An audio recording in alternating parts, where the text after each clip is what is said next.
call the meeting to order of the Thursday, October 18, 2018 Board of Education regular meeting for the Lincoln Way Community High School District 210. Please stand as you're able for the Pledge of Allegiance.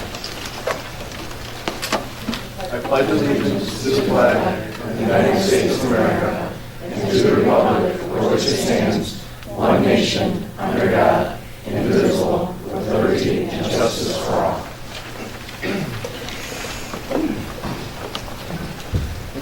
Roll call. Mrs. Class. Ms. Janice Doyle. Here.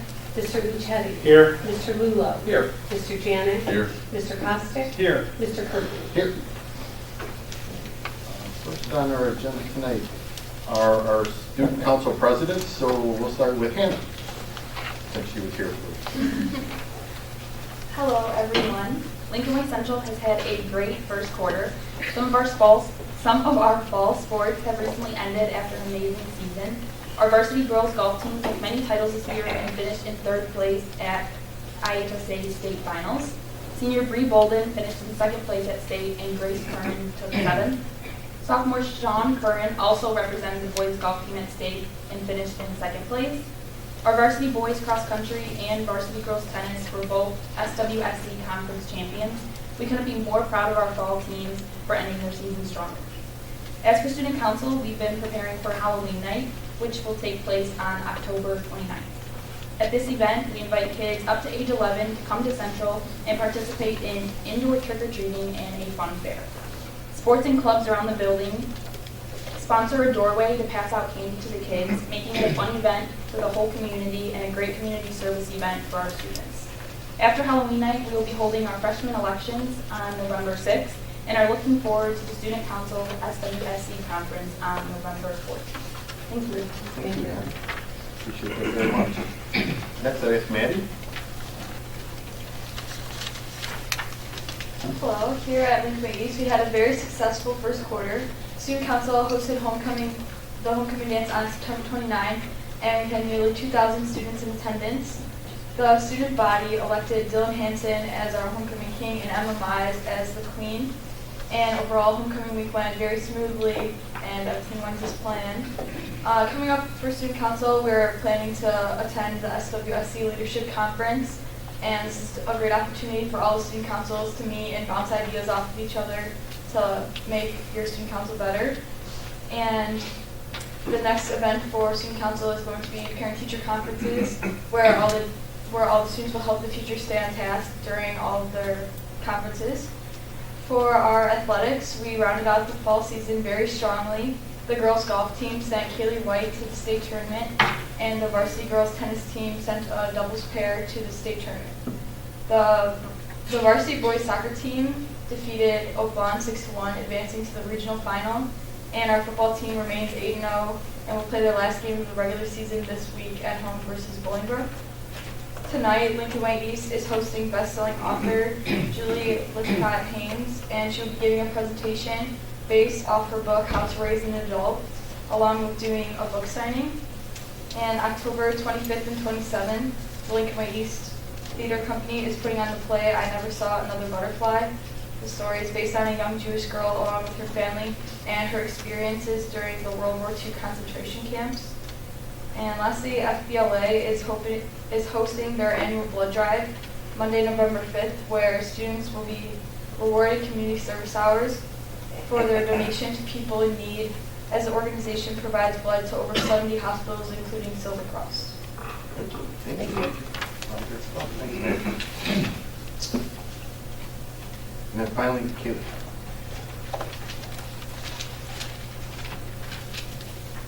Good evening.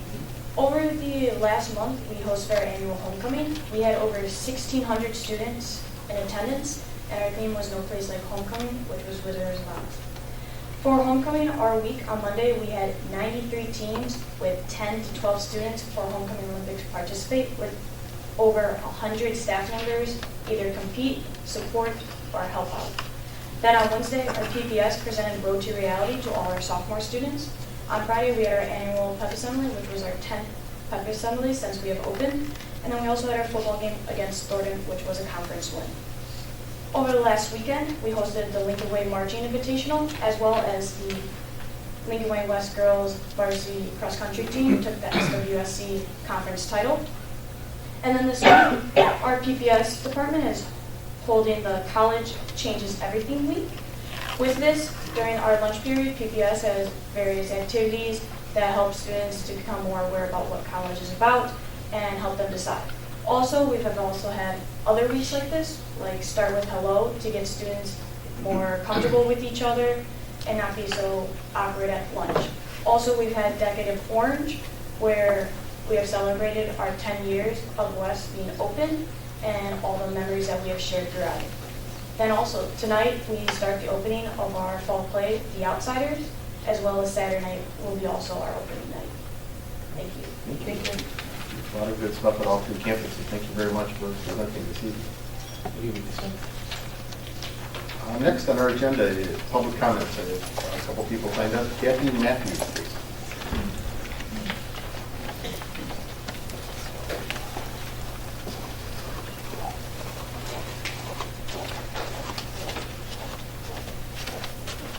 Hi, I'm Kathy Matthews. I live in Frankfurt. I wanted to preface my remarks by telling you how much I know this costs your family. When I was in elementary school, my dad was president of the school board. When I was in high school, my dad was president of the school board. When I came back from college, my dad was president of the village. So I'm aware of how much time you sacrifice.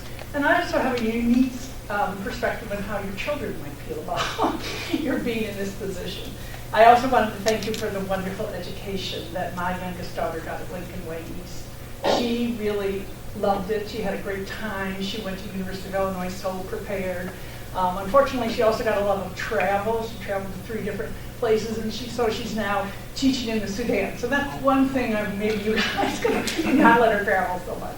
The reason I'm here tonight is because I know that you'll be considering a representative to send to the high school, the IHSA meeting, for whether or not your teachers should be armed.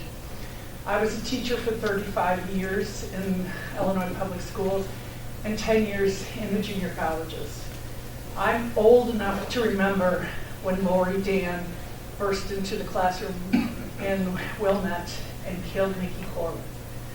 The teacher in charge of that classroom was not rehired, Amy Moses, because they thought it would be such a bad experience for the children to see her again.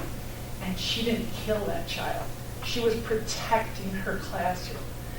I don't think that our district wants to be remembered for having the first teacher who would accidentally kill a child.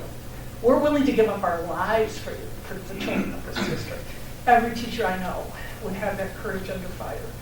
But to arm them would be just against everything that schools should be. If I could, I would get down on my knees and beg you to not arm the teachers. But I'm afraid that one of you would have to come and help me out, so I'm not going to do that tonight. So I just want to thank you, and I just plead with you to know that your teachers are fabulous. They do everything, but they shouldn't have guns. Thank you. Thank you. Thank you, Kathy.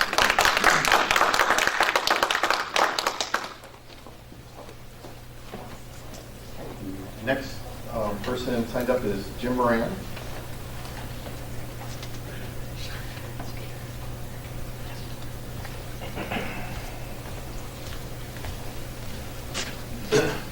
Hello there.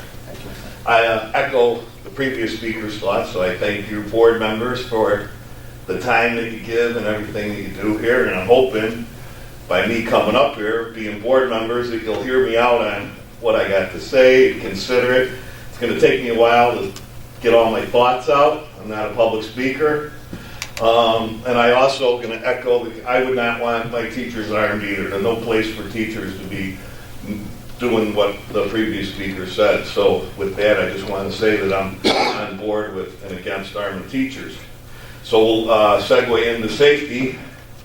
There's a huge safety problem here at the school, and it's hit to the point for me that a boiling point when I drop my kids off. I guess I'll get to a point and try and spill it out. When we come in the walkway at the penny door, there's no reason for that to be a white line for people to walk there. So for instance, I could get back, I could take a video of all the things that go on here and, you know, the unsafe habits. I was an industrial construction worker for over 30 years. We have safety meetings all the time, and I don't know if anybody's familiar with the safety pyramid. Safety pyramid shows certain things that would be, now unless where near misses. Okay, so the bottom of the safety pyramid is near misses. The middle of the safety period would become somebody getting hit by a car or a traffic accident with a car. The top of the safety period is a fatality. And if you're not going to address these issues soon, mark my words, you're going to have a fatality here. I'd hate to see it, but I'm going to give you a few examples of what I've seen. I've also went to the village in New Lenox on May 9th of 2016. I pretty much begged them to put lights on Route 30. When you go down the road east of here to Wolf Road, where there's a CVS, a Speedway gas station, a bank, it's lit up like you wouldn't believe. There's no kids crossing to do anything, but it's all lit up. So which brings me to the point, we got a school right here. They did all this layout for Route 30, but nobody had the brains to put lights up here in front of the school. Last year, I attended the Knights football game on a Friday night, raining hard. I pulled out because I was a drop-off person, and I went to the right. As I was exiting to the right, a family, a man and his kids, were coming from parking in Gatos, 4 lanes of traffic doing 45 to 50 miles an hour. The man yelled to his son to stop, you know, but he got ahead of him to run across into the thing. You couldn't see this child because he was wearing all black. And the pouring rain, everybody's got to agree with me out here, it's dark. There's no reason for this to be dark. So I asked I hope he gets voted out, Hastings. I asked him to do something about it. He said he was going to do something and get back to me. He never got back to me. I tried getting through his office. They blew me off as my phone calls were made to his office. So I'm done with him. I've gone to the village. One of the trustees gave me some of the trustees were good. Butterfield gave me the worst time, like he didn't even live in this neighborhood. So there's so many issues that are going to get somebody hurt. Number one, there should be an only lane from Wolf Road heading south on Schoolhouse. When cars are parked with their legs turned and somebody's coming in, and these kids are coming across Route 30, when you have your wheels turned in that direction, if somebody rear ends you, they're going to send you into a kid. I could go videotape every day, or if you're the president, Mr. Tingley, if you wanted to go out there and look at what I'm saying, I guarantee you tomorrow morning you'll see exactly what I'm talking about. Now, the other morning, I came in, somebody was in a hurry, I guess, somebody was better than everybody else because they wanted to drop their kid off right in the row. You know, I mean, these are adults. So they're trying to teach their children to do the right thing. Open and let my kid out because, you know, it doesn't matter all the other cars here. Junior gets out of the car. The guy behind me passes 2 cars over on the corner where the special needs bus parks. So let alone there's a special needs bus there. A man in an excursion went around my car, that car. I thought he was trying to get up towards the penny door. No, he wasn't. He drove in the oncoming lane with car, almost hit the kid that was getting dropped off, and then now I got up to his car, and I was kind of hoping for an altercation to make this a little further. And he refused to get out. I reminded him he was in a school parking lot. There's a lot of people that come up to, number one, the white thing don't have to be there. And this whole section could be changed around. There's Bradford pear trees that are growing in this middle here. I know there's a lot of architectural things that might have to stay, but a lot of these are trees. Number one, there's a whole row of Bradford pear trees. They're weed trees. I could give you 5 of them out of my garden. It'll be 10 feet tall in 2 years. So those could all come down. People are stopping at the white line. So you got cars backed up onto Route 30 a lot of times, messing that traffic up. It's such a joke. I mean, it really is. So I'm going to give you guys the benefit of the doubt, or I'm going to go to OSHA, and I don't want to bring OSHA on you, or I'm going to come to you guys first to address all my issues. I could lay this whole thing out. I don't have an engineering degree. I wasn't a layout man for blueprints. I know how to read a blueprint. But these cars are pulling in the morning, and then they'll drop their kid off the first car, but the car behind won't open the door and let their kids out. I make my kids get out, like when I get up by the sheriff's car. Get out. And, you know, I get the, I'm not driving you front door service. What a lot of people think it's front door service here. I mean, they will actually drive up again when there's cars. Oh, I don't get it. I mean, I really don't get it. So that safety walkway should be tore up and moved to the opposite end where the stop sign is. Everybody then can cross in front of the stop sign, and if they're going to come into the penny door, they can come in there fine. Or they can go into that door that's right by there. So that eliminates anybody, because most of these people aren't paying attention. I can't tell you how many times I've seen kids that are walking from over there that have almost gotten hit just from the people that are, you know, dropping their kids off and everything else. And so that's something I hope that gets issued or addressed. If you're not going to, I mean, that whole thing can get redesigned. I don't know why. There's no reason to have that thing there for any handicap reason.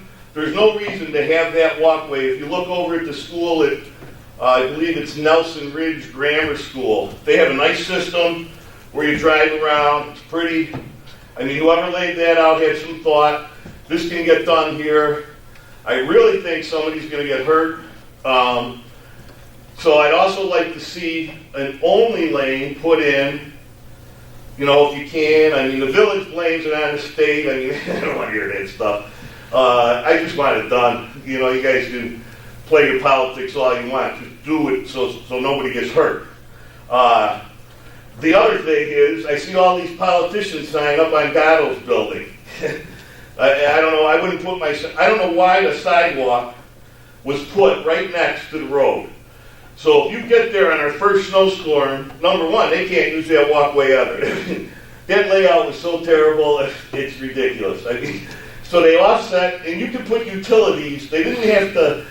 I know how you can run utilities. It wasn't hard. So I don't know who was in charge of the layout here, or whether the board had anything to do with the planning of the safety of students coming from the school there. But that is wrong because they can't use it. Then they got to trounce through the thing. If they would have just kept that walkway going straight, plus it would have shortened the angle for kids to walk. The angles are too wide, and I know you got to pretty much stop in front of a stoplight, but they could have had every traffic. So the angles are taking a long time for kids to come across. That could have been configured a little different. It definitely needs to be lit up, and I'm hoping the school, I mean, I know that comes down to money and everything, and people don't want to see their taxes going up, but I don't want to see anybody getting killed either. So I don't know why there's not lights right in front of the school on Route 30. And Friday night, when we got a homecoming game, or a game this weekend here, right? So if you walk out there and see how dark it is, you'll see what I'm saying. I'm sure, I mean, just walk out there and then see the people that are walking from Gatto's over and trying to run across 4 lanes of traffic. So, with that, it'd be the lights, the only lane up by Wolf Road, and right now, the way it is, like I say, people are pulling up, and you got people, if somebody taps somebody's rear of their car, they're going to send them right into the oncoming kids crossing. And then my other point being is, I know we got a new school board here since I've been in, and I don't know who is responsible, but I'd like to maybe get a response of, at the time when the land was available where the car wash is, why wasn't that purchased? Especially when we knew that we were going to be closing the school down at that time. When that land was available, that was all in there. And then that the parking would have went up immensely here because everybody would have been coming here. You had a nice piece of property sitting right here where, and there is a parking problem here. I know there is. I've observed it. There needs more parking. You had parking right there. Right where there's a car wash now. That should have been laid out into a parking lot. You could have had it where people would have exited out onto a street with openings. There wouldn't have been any problem. So I think somebody really dropped the ball when it came to not purchasing that land, and it would have been purchasing land for a parking lot. If you fell short on money, you could have turned around and sold it when the market got better. And it could have went from a parking lot, but now I think it's water under the bridge. So to me, I think rather than you already dropped the ball one time, or I'm not, sorry to say it like that, but I believe the ball was dropped when it came to this land not being purchased for the school to put a parking lot in there, which would alleviated all these problems. Let's see. I think that's pretty much it for my tirade. All right, Jim, thank you. That All was right. a great point. How will I get back? How am I going to find out who's going Couple things, Jim. So tonight, part of the process of our capital improvement plan is to look at, included in this is the parking lot in front of the building. There have been different discussions, so that's something that will be surveyed and discussed here over the next several months to be constructed during the summer.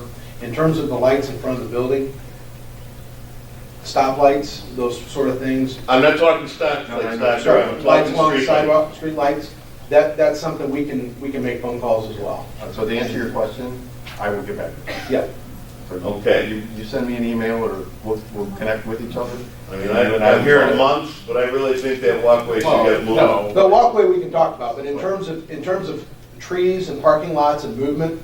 I do see an easy fix by just moving that down to the end, which would stop everybody from, then the stop sign don't need to be there anymore. And that'll be evaluated, and the same thing with the lights. We'll get in touch with you. We know who you've talked to. We know some other people to talk to, and your points were well taken. Okay, thank you for your time. Thank you. Anyone else wish to address the board? If not, we'll move on to next on the agenda, which is a curriculum and instructions update.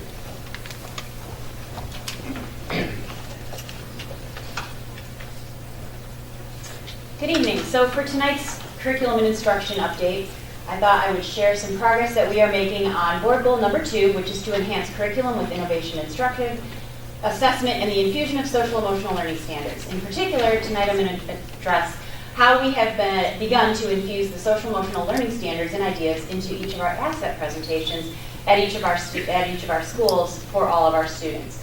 So since the beginning of our asset program, we have always followed the Search Institute's 40 developmental assets, which the idea is that the more assets a student possesses, the more chance they have at success at school and in life, and the less risk they have of risky behavior. These 40 assets, which are present in your board documents, include characteristics such as persistence, grit, motivation, things like this. So what we do is we take all of those 40 assets, we chunk them into 8 overarching categories, and then we spread them out over the school year to be presented by our asset coordinators. And so what we did differently this year, however, is that we took each of the assets that we coordinated each month. Those, for example, September is commitment, motivation, and goal setting, and we aligned it to one of the social emotional standards to address both. So, for example, along with commitment, motivation, and goal setting is the social emotional standard of demonstrating skills related to achieving personal and academic goals. So what we did is, again, this document is part of your packet. We took each of the assets throughout the school year and then aligned them to the social emotional standards that correspond to them, addressing each of these as well. So what it looks like in each building is pretty unique, however, because each of the asset coordinators kind of take a different approach to it. So for example, at Lincoln Way East, the September asset included a mindfulness, which invited students to come out of their advisory one day and learn physical techniques to reduce stress and improve their social emotional learning. We had over 450 students voluntarily come out of their advisory to practice these stress-reducing techniques and learn them. And we continue those and to support this program every Wednesday morning if students choose to come as well. Also over at East, they began a program called We Dine Together. It's a way that makes sure that no students are eating in the cafeteria alone. Over at Lincoln Way West, as you heard from the student council president, they started a program with Start With Hello with a similar social emotional address. And they had each of the Warrior Way leaders write an individual note to every incoming freshman to welcome them to being a warrior. Over at here at Lincoln Way Central, they began with a program called Say Something in conjunction with the asset and in conjunction with the Suicide Prevention Month. And they encouraged students to, if they see a warning signal, if they hear something, if they see something, to say something to a trusted adult to make sure that someone was aware of this. So that is one of the ways that all of our assets, that's how we began the year with our assets kind of blending in with social emotional learning, and we'll plan to continue that during the school year. On a quick side note, I also wanted just to mention, because our next board meeting, this will have already taken place, would like to invite each and every one of you to attend our first annual career fair. It is going to be at Lincoln Way Central in the North Gym on November 1st. We already have at least 20 organizations coming with hands-on exhibits for students across the district to come and attend to explore the different careers in the trades and other organizations as well. So, any questions? Is it 8:30? It's going to go from 8:30 till 2:30 in the afternoon, so it's going to run during the day. And we are busing students from both East and West over to Central to participate in this career fair. Thank you. Thank you.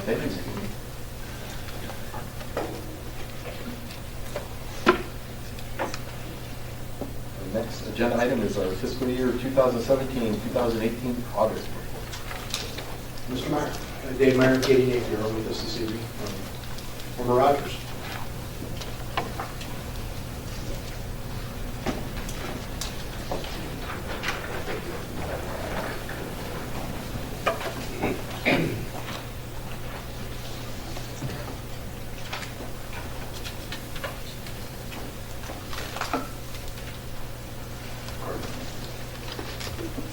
Good evening, and thanks for having us out.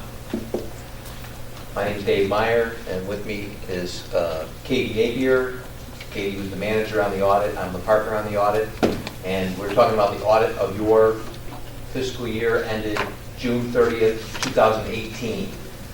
And without jumping into any of the reports just yet, I'll talk a little bit about what we do during an audit.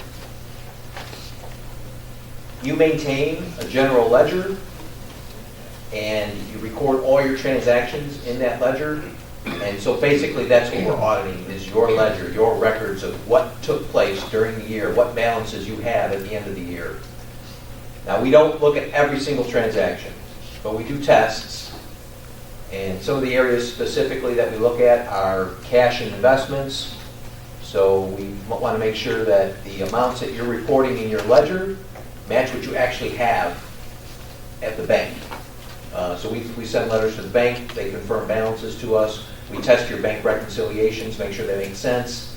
In the area of revenues, we confirm your property tax revenues with the county and make sure that you allocate the revenues correctly in accordance with the levy that you passed. We look at grant revenues. We confirm those with the state of Illinois and make sure that you properly reported those grant revenues in your ledger. On the side of expenditures, we test, again, we don't look at every single transaction, but we test specific expenditures to make sure that there's documentation to support those expenditures, that those expenditures that were made were for school purposes. In the area of salaries, again, we test individuals to make sure that they are being paid what they're supposed to be being paid according to their contracts. We also do special testing on grants. You qualify for what's called the Single Audit Act. You're spending greater than $750,000 per year of federal dollars, and so there's additional testing that needs to be done on grants. We also look at bonds, making sure you're making your bond payments, and capital assets, making sure that you're capitalizing assets according to your policies. So that's kind of a flavor of what we do during an audit. We look at many, many documents, and we want to say that the staff did a fantastic job of providing us with everything we needed. We work a lot with Kelly Luzzo and others during the audit, and they did a great job in getting us everything we needed to complete our audit. I'm going to go through some of the pages of the audit, not every single page, but I think you have copies, either a paper copy or on your laptops, a PDF copy. And the audit this year, if you open up to the table of contents, you'll see there were 90 pages. So lots of information here. A lot of this, though, really is kind of review for you, because you've seen all these numbers Before, they're just kind of all added together to make 1 year's worth of information. So all those treasurer's reports and bills that you've approved, they're all added together here for your reading in one document. I'm going to stop first at the independent auditor's report, and all you have to do is flip the page from the table of contents. You'll see on pages 1 through 3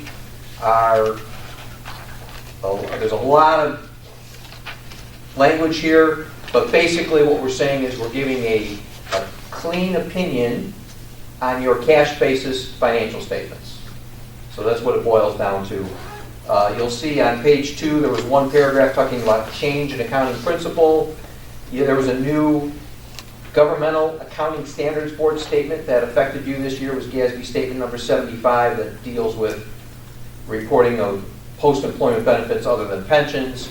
It really didn't add anything to the audit besides a lot of information in the notes to the financial statements. It didn't affect any of the balances. Flipping next to what's called the management's discussion and analysis. This was written by you. This is on pages 4 through 11. And this is, if you don't want to read the whole book and pour through all the numbers, this is a great place to stop and look, because it takes into account what happened during 2018 and compares it to what happened in 2017. And one of the tables I'd like to point out on that page, the first page rather, is on page 4. There's a table of numbers there nearer the bottom. It says it's called the changes in fund balances, modified cash basis. And this encompasses all of your operating funds,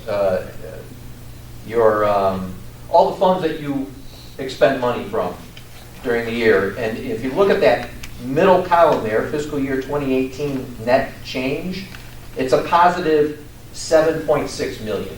So your fund balances at the end of 18 are 7.6 million higher than they were at the end of 17. And if we looked at this same table of numbers from the prior year audit, that showed a gain of about 4.8 million. So you went from 8.1 million at the start of fiscal year 17 until the end of fiscal year 18 to 20.6. So you had a gain of nearly 12.5 million. So the district is definitely heading in the right direction from a financial standpoint. If we went back one more year, you would have seen a loss the year previous to that of nearly 4 million, and the year prior to that was a loss of 5.5 million. So we went from the prior 2 years of losing or having our fund balances decrease to 2 years of increases, and quite substantial increases. So quite a turnaround for the district these last 2 years from a financial standpoint. I'm going to move out of the management discussion and analysis and head into what's called the basic financial statements. Beginning on page 12, there's what's called a statement of net position. And this presentation takes into account all of your regular funds, your education fund, operation and maintenance, debt service, etc. And then it also adds to that capital asset balances as well as long-term debt. And you can see the total cash and investments. And this again is one shot in time. It's June 30th, 2018. You get cash and investments of $29.4 million. You can see the capital assets. There was about $157 million. That counts depreciation as well. You move down a little further, you see the tax anticipation warrants in the liability section, $9 million, and then you've got your bonds payable, and then down at the bottom you've got your total net position of a negative $53.9 million. I'm going to flip the page to the statement of activities, and this looks similar to the prior year. There's one line I'm going to point out, and we'll talk about it a little bit later. There's a line in the middle of the page under the general revenues and special item section. Down near the bottom it says special item, loss on impairment of capital asset, negative 76 million. So you can see that really impacted the operations of the district for this year. Your total change in net position was negative 69 million. Without that 76, you would have had a positive 7 million or so for the year. Now that takes into account, again, capital asset adjustments, not necessarily just the funds. We'll talk about the funds in a second. Moving forward, the next page is the balance sheet of just the governmental funds. That doesn't take into account, this leaves out capital assets information and long-term debt information. These are your actual fund balances of your funds, and you can see the final ending fund balance. Same number we looked at on page 4. It was 20.6 million. That's down. That's in the total column. I'm on page 14 right now. Total column, total fund balances of all the funds added together, 20.6 million. Jumping ahead 2 more pages, I'm going to stop at page 16. And again, we'll see that same, if we look at that total column, total of all your funds, and we look at the total change in net fund balances, it's 3 line items from the bottom, 7.6. So you had a total gain between all your funds, again, 7.6 million. And a couple items on this page I'd like to point out. There's the last, if you look at the revenues received, the line just above the total, it says on behalf payments from state, 33.5 million. There's a direct offsetting expense for 33.5 down below. You don't actually physically receive that money. That's the money that the state of Illinois says they are putting into the teacher's retirement system and also into the teacher's health insurance system on behalf of your instructors. So that money didn't really come to you, but it has to get reported in your financial statements because the Governmental Accounting Standards Board statement says you need to. A couple other line items in the revenues. If you look at earnings on investments, it's about the 5th line down, and look at that grand total, $237,000. In 2017, that number was $73,000. So by having these increased fund balances, increased cash balances, you're able to earn more earnings on your investments. So you picked up about $164,000 over the prior year because of your greater balances. So that helps out the bottom line. And another thing, we'll stop and look at the short-term debt in a little bit, but if you look under expenditures dispersed, and there's a line item called debt service, interest and fees, and just in the general fund, and the general fund here, it encompasses actually 4 of your funds. It's your education, your operation and maintenance, working cash, and tort. This interest and fees, that's the interest you paid on your tax anticipation warrants. So $258,000. But that number was actually, in 2017, that number was $316,000. So you borrowed less money, and that equated to paying less in interest costs. So again, the greater your fund balances are, the less reliant you are on tax anticipation warrants, which means you'll pay less in interest and you'll earn more interest income. And then if you notice at the bottom, the fund balances end of the year, they're all positive now. In the prior year, a couple of the funds were in a deficit situation. That's no longer the case. All of your fund balances in each of your funds are now on the positive side. Again, that's a good thing.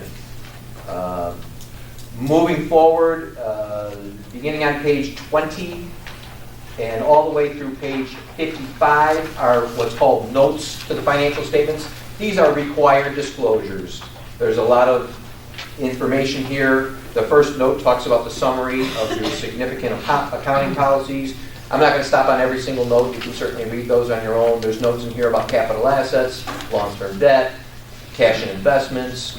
There's many, many pages in here about the employee retirement system. So you've got notes in there about the IMRF, TRS, and then of course that new note I spoke about the post-employment benefits, that's in here as well. I do want to stop at one page, and it's going to be page 30. And so on page 30, At the very top, it says, note number 6, it's short-term debt. And in the center of the page, there's a table of numbers, and you can see the tax anticipation warrants at the beginning of the fiscal year were $15.5 million. You borrowed an additional you borrowed an additional $24 million, paid off $30.5. You're down to $9 million at the end of the fiscal year. So heading in the right direction on the tax anticipation warrants. And then there's a table of numbers just below that about long-term debt, and you can see the general obligation bonds. You paid down another $7.1 million of principal there, and you're left with $239 million to be paid in the future, of which $8.2 million is going to be paid in the fiscal year that just started. So again, no new borrowings, and the debt is going down. So that's again, a good thing. After all the notes to the statements, and there's one note on 55, and we'll come back to that in a minute. That relates to that special item, impairment of assets. We'll come back to that note. Right after the notes to the financial statements, there's what's called other information. There's some budgetary comparison information here, and then there's information relating to the pensions, the Illinois Municipal Retirement Fund, the teacher's retirement system, and then also a schedule for your other post-employment benefits. These are all what would be, if you're on the GAAP basis, required supplementary information. We include this as other information here when you're on the cash basis. Jumping forward to after those other information, there's schedules here that show a lot more detail than what was presented in the front of the book. Beginning on page 66, there's a schedule of assets, liabilities, and fund balance by account for the general fund. You can see the funds that make up the general fund. Again, education, operation and maintenance, working cash, and tort. And you can see their balances. And again, the fund balances at the end of the year, which is the second line from the bottom. I'm on page 66, total fund balances. And you can see all the balances are now positive. Some of those were negative in the prior year.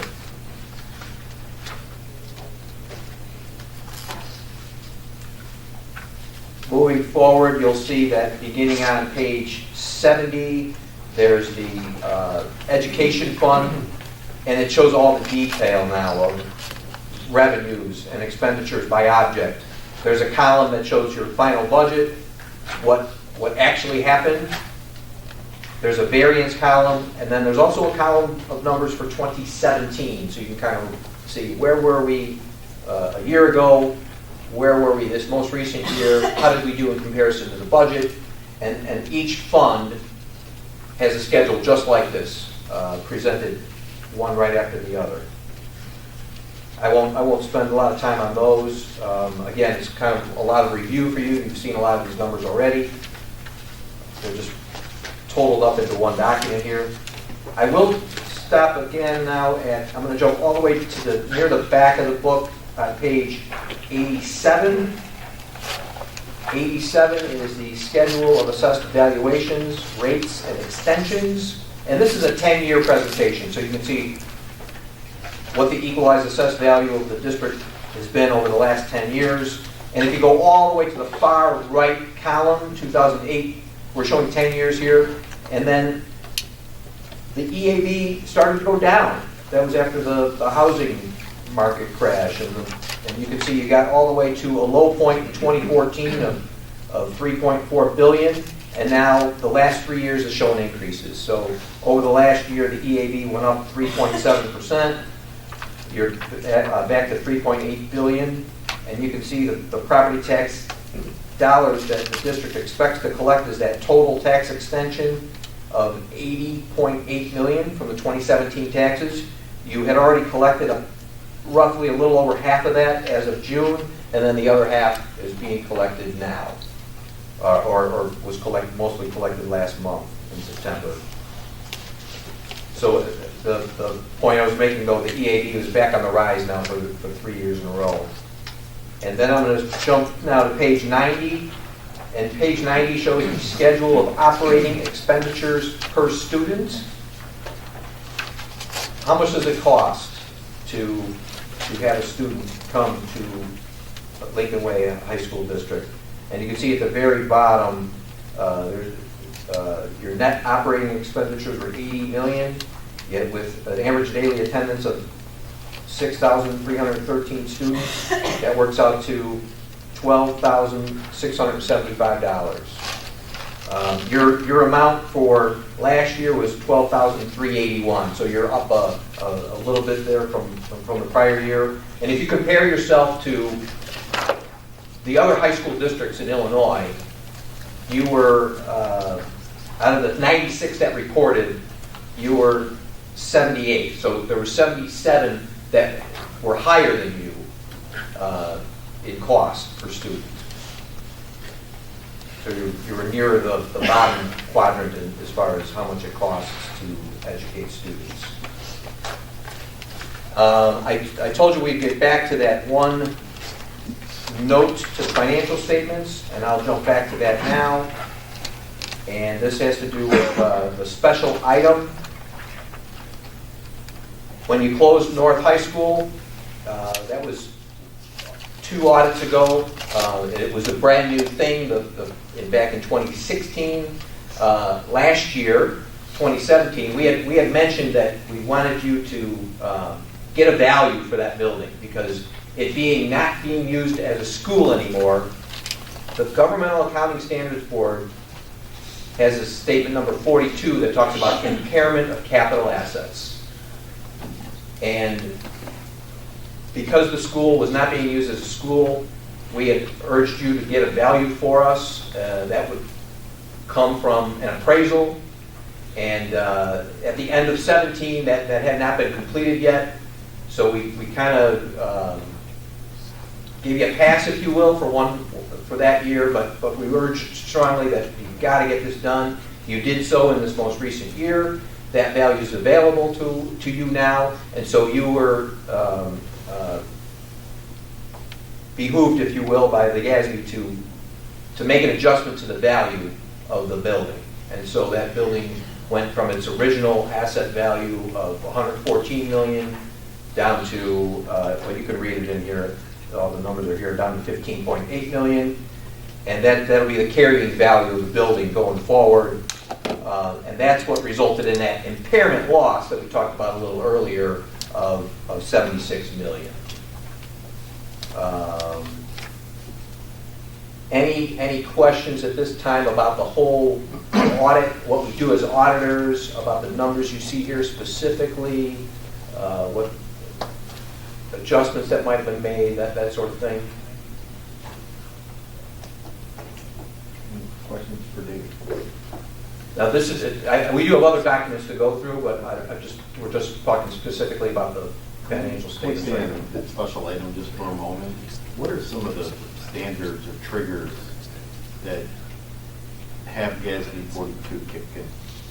GASB statement number 42 that impairs a capital asset, especially to the extent that that building was impaired. What causes that to happen? Well, if you're changing the use of the building from it being an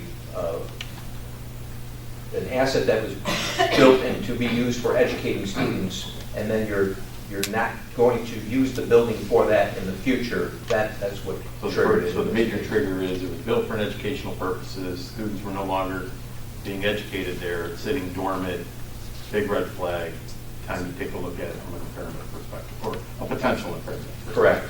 Which was determined because obviously it was on the books for X, the current market value is Y. You made a statement a little bit earlier, I want to make sure I clarify it. On page 13, when you commented about the special item, you said we see how it impacted the operations. You didn't mean the actual day-to-day operations, just the way that it reflected on the balance sheet at that point in time? Yes, that affects only the first 2 statements that we looked at, the statement of activities and the statement of net position. There is no effect whatsoever on your fund balances. Which are their true operating... Right, your true operating cash, your true operating revenues, your true operating expenditures. This is what I would call more of a paper adjustment, if you will, where we're we're saying that the value of the building is recorded as a capital asset. We're going to bring that down to its value as been determined, and but it's not affecting your fund balances. As we saw, the fund balances are all up from the prior year. And once again, it was driven by the GASB, or the Government Accounting Standard for practice, that you as an accountant, the auditor, are beholden to say that this is the way that this should be handled. Yes.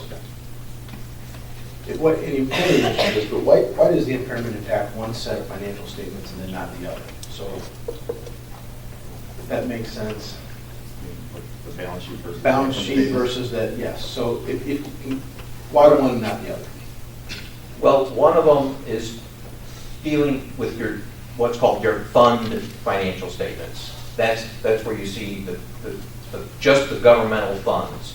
When the GASB introduced what was called GASB Statement Number 34 back about a dozen years ago, they wanted to continue to show fund financial statements, but also try to make governments be more like regular companies and then include long-term debt and capital assets. Now those items, yes, you spent money for those items, but they're long-term in nature, and governmental funds are very short-term in nature. So there's a different perspective. We're looking at very, very short-term. From a governmental standpoint, we have only very current assets, cash. In your case, you're on the cash basis.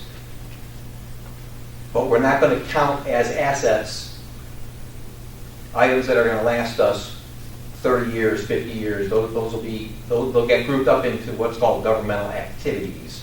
Same thing with the long-term debt. You don't see that long-term debt in the governmental funds, but you see it in the governmental activities. So that long-term debt provided you with dollars to spend when you built the schools, and you're paying that debt off.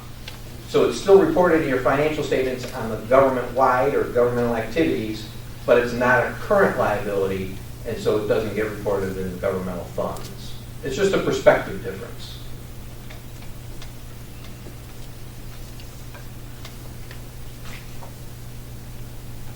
Does that kind of make sense?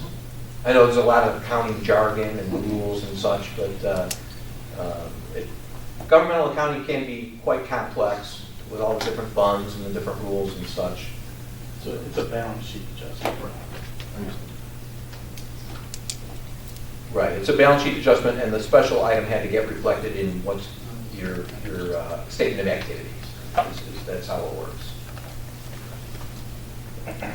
We did, if we're done with that point, we can move along to, we'll talk briefly about some of the other reports. One of them is called the single audit. Oh, I did want to mention another thing too, that the information that's in the financial statements, it all gets reported to the State Board of Education. They have a special Excel financial statement document that has to get completed. That document was completed and was forwarded on to the State Board of Education. And inside there, they do what's called a financial profile score. It's actually called the estimated financial profile score. And your profile score had been watch, and this time now it's projected to be warning, which is a step up from the watch list. So that again, moving in the right direction. Even with the impairment. Yeah, the impairment doesn't get reported in that document because it's on a fund financial statement basis. Making you say it out loud. So one of the other documents that we have is what's called the single audit.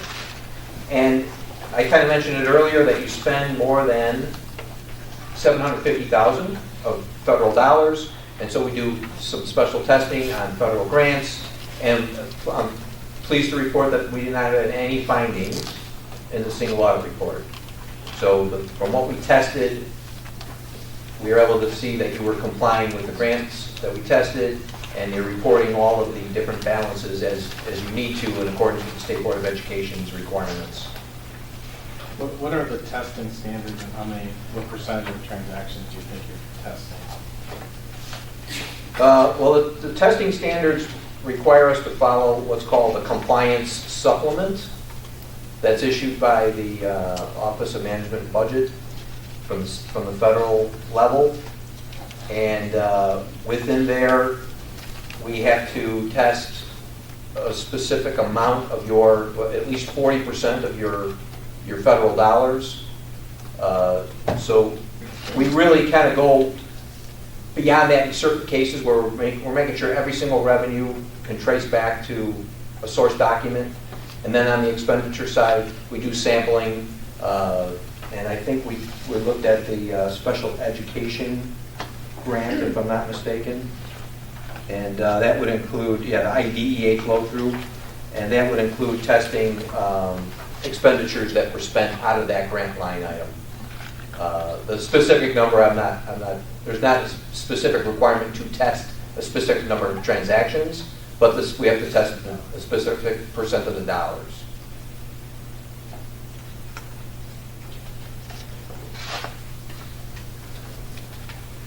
Any other questions on the single audit? Then we also issue a couple of letters to you, and I'm going to have Katie come up and talk a little bit about the letters that we issued. Good evening.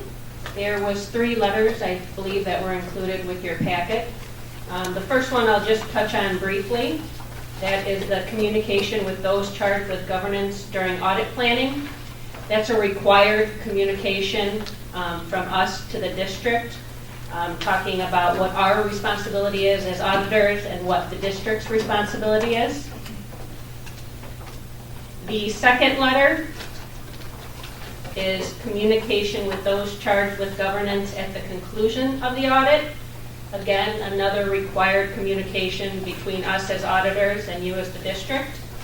That one talks a little bit about some of the significant accounting estimates, reports that no difficulties were encountered in performing the audit, no disagreements with management. Attached also to that letter are the journal entries that were proposed during the audit.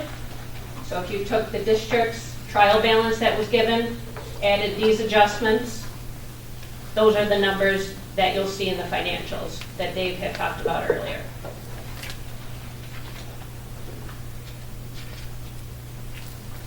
Was there anything out of the ordinary in these journal entries? And they look similar to ones I've seen in the past? Yes, very similar to the past. Also, I do note the ones that have client do not post on there, those are adjustments that we would not expect the district to make. Those are not the ones that are affecting your funds 10 through 90 or 80. So what are they for? Long-term debt and capital assets.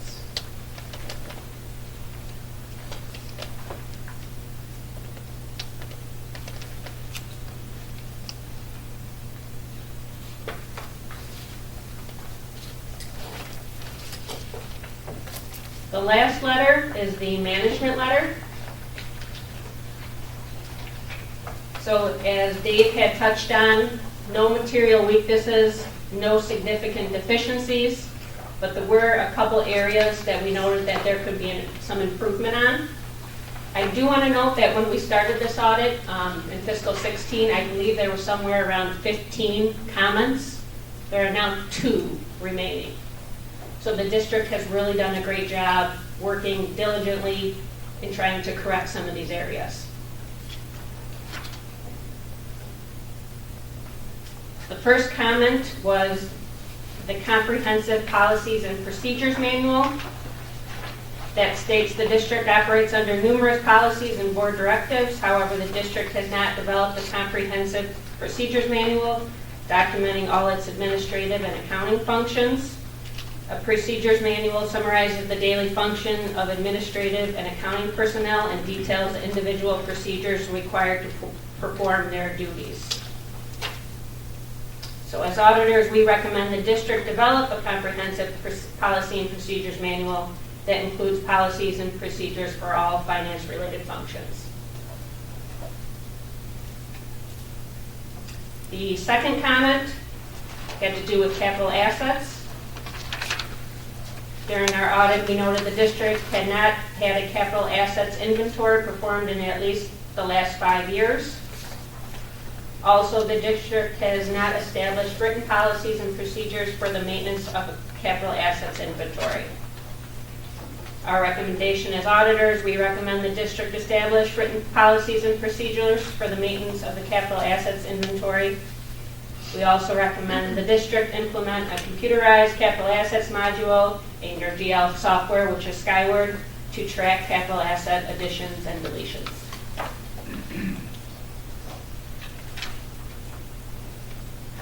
Any questions on any of those items? Going back to the comprehensive policies and procedures manual and looking at the fraud risk assessment, what are you recommending there? It's the second paragraph on there. Policies and procedures manual. Yeah, what we'd like to see is all of our governments are exposed to risks related to fraud. And this would be like a brainstorming session. What are we exposed to?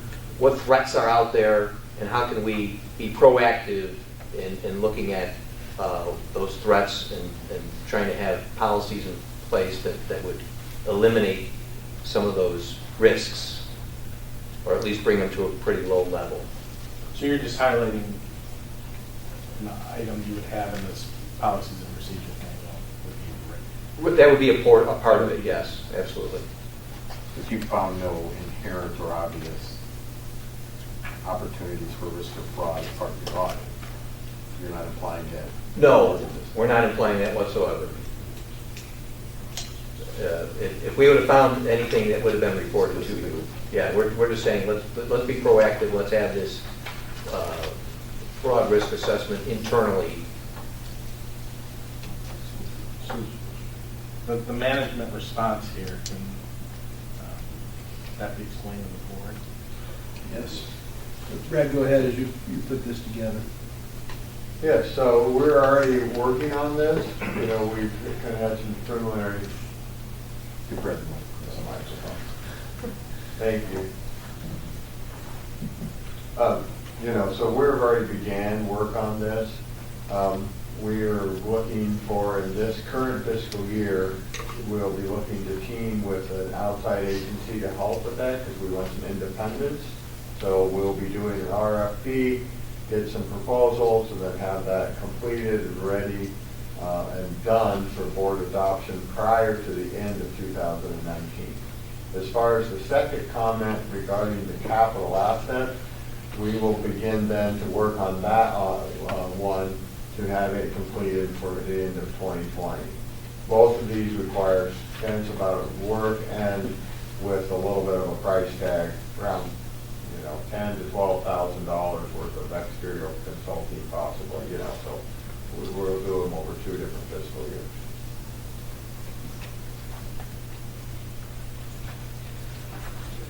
I'd like to see the list down to 2.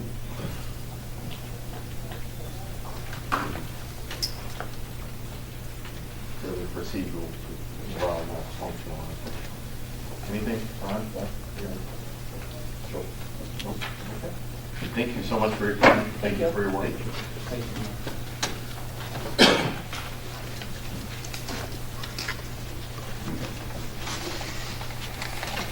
Next, we'll move on to the consent agenda. The consent agenda consists of approval of the regular meeting minutes of September 20th, 2018, approval of the closed meeting minutes of September 20th, 2018, approval of the payroll of October 5th, 2018, approval of the District 210 advisory minutes from September 10th, 2018, out-of-state travel. Does any member wish to have any item pulled to discuss separately?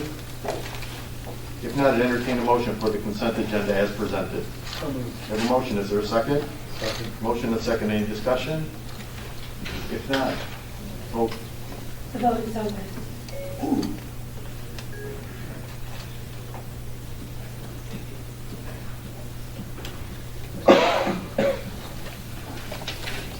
The vote is unanimous. The motion passes. Thank you. On action items, first one is unit district formation, District 161, participation in Summit Hill 161 unit district feasibility study. I believe we have a presenter for that. Yes, we do.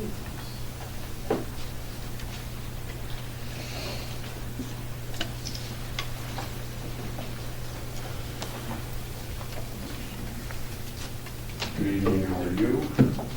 Not sure what I did to you to end up after the auditors, but here we are. That was an oversight. So I'm here tonight on behalf of the District 161 School Board.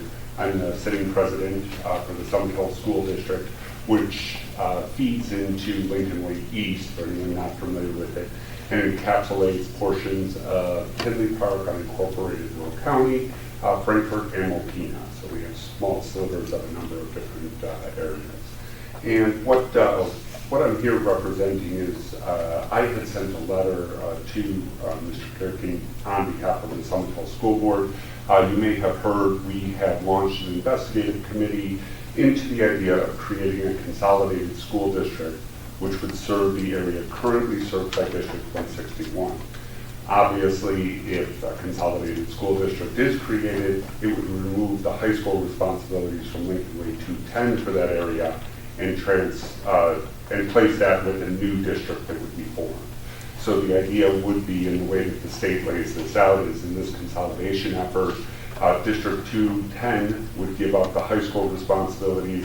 Actually, District 161 would completely go away, and a new district would be formed, which would provide consolidated school running K through 12.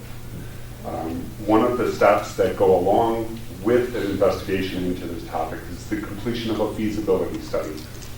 A feasibility study is something that is done by or I should say is recommended by the state, and it's done by an independent third party.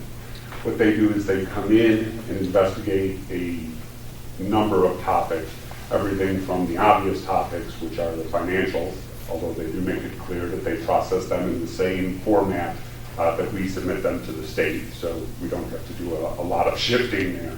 But they also look at things like student population, building condition, they look at building maintenance, they look at building capacity, they even look at the curriculum, the extracurricular activities, they do staffing and enrollment projections for both districts, and they do some demographic and academic testing analysis also. So they cover a wide variety of items. The items that they look at, we anticipate would, for the most part, be items which are already available, such as your budget, your audited financial statements, which you just discussed, reports that you filed with the state already. There may be some areas that they would ask for additional information, and I can't speak with a great deal of knowledge, as I've never been through one of these, as most people haven't, but in some of the reports that I looked up, the auditors did say that they would have up to 3 meetings over a 4 to 6 month period with the administrations of both districts. So we are working very hard at 161 to shield our administration and business office from additional work, as we have a district to run, the same way you do, but there would be some time commitment. That doesn't necessarily mean that the administration would have to be represented by Dr. Tingley. It may be somebody in the administration from the finance area, or somebody who can speak to buildings and grounds if that's what they're looking at. The reason that we're asking for your cooperation in this is the state of Illinois and the school board puts aside a certain pool of money every year to support consolidation studies and feasibility studies. This year, to the best of my knowledge, and the last I looked, no one had claimed any of that money for 2018. So the full value is still out there. It is done on a first come, first served basis, but claiming any of that money requires that both districts involved be cooperating districts and sign on to the feasibility study. So by inviting Lincoln Way and having Lincoln Way sign on to the study, 161 then could claim or process a claim against the funds that the state of Illinois has to help pay for the consultant. The total charges for the consultant we're estimating to be about $20,000. We have an outstanding RFP, but we have not received all the responses yet, so I don't have an exact dollar amount for you. The proposal that we're making is any required funds not covered by the state of Illinois would be covered by District 161. So we are not asking for funding from Lincoln Way 210, only for cooperation and sign off on this. Again, I'm not a feasibility study expert, but if you have any questions, I'd be happy to do my best. Rich, just real quick, thank you, by the way, for Oh, being here no this evening. I appreciate you taking the time. Can you take us through chronologically, hypothetically, what would be the steps in this process if it were to move forward? You have school board president speak. I have the same thing. Thank you very much. Hypothetically speaking, the way this would move forward is if we were to sign on at the beginning of November to have a feasibility study done. The feasibility study taking 4 to 6 months would be done no later than the end of April 2019. We'd hope for March of 2019, but plan for April. After the feasibility study is done, there would have to be a decision on the behalf of the 161 committee if they wanted to move forward based on the results of the feasibility study, which will indicate not only the facts, but perhaps benefits that could be realized by 161 and 210 from consolidation. If the decision was made to move forward, we would have to form what is called a committee of 10. The committee of 10 is required under the statutes that provide for the consolidation.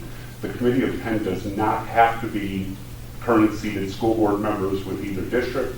It simply has to be individuals who live within the 161 area, as that would be the area that would undergo the consolidation.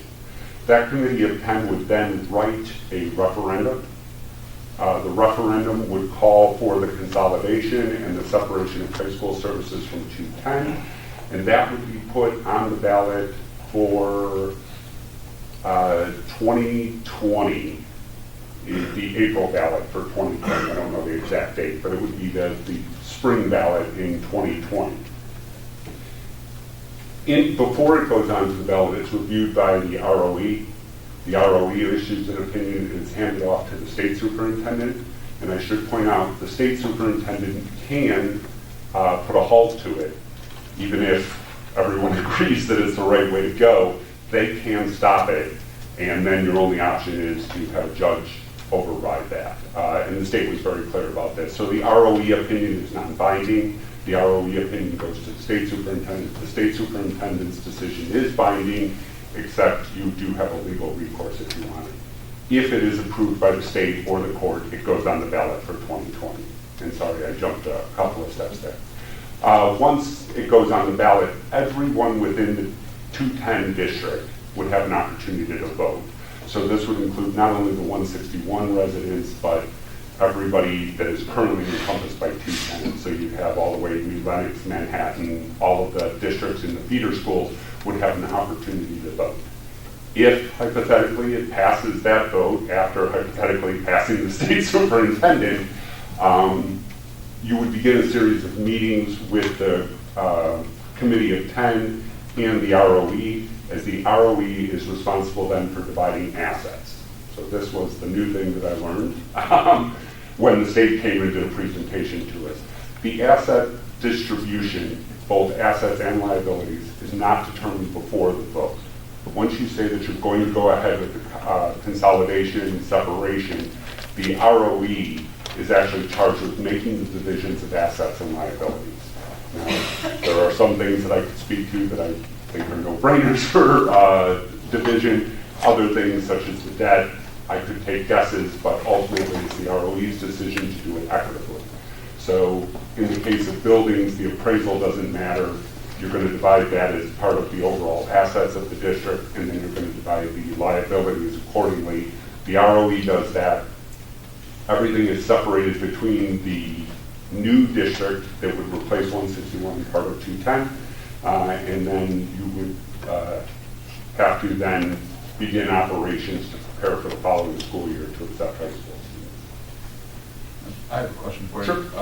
And I'm probably jumping way ahead, but so we have, as a district, would have to vote to have this plan go forward, and then you find out what the true cost would be? Correct.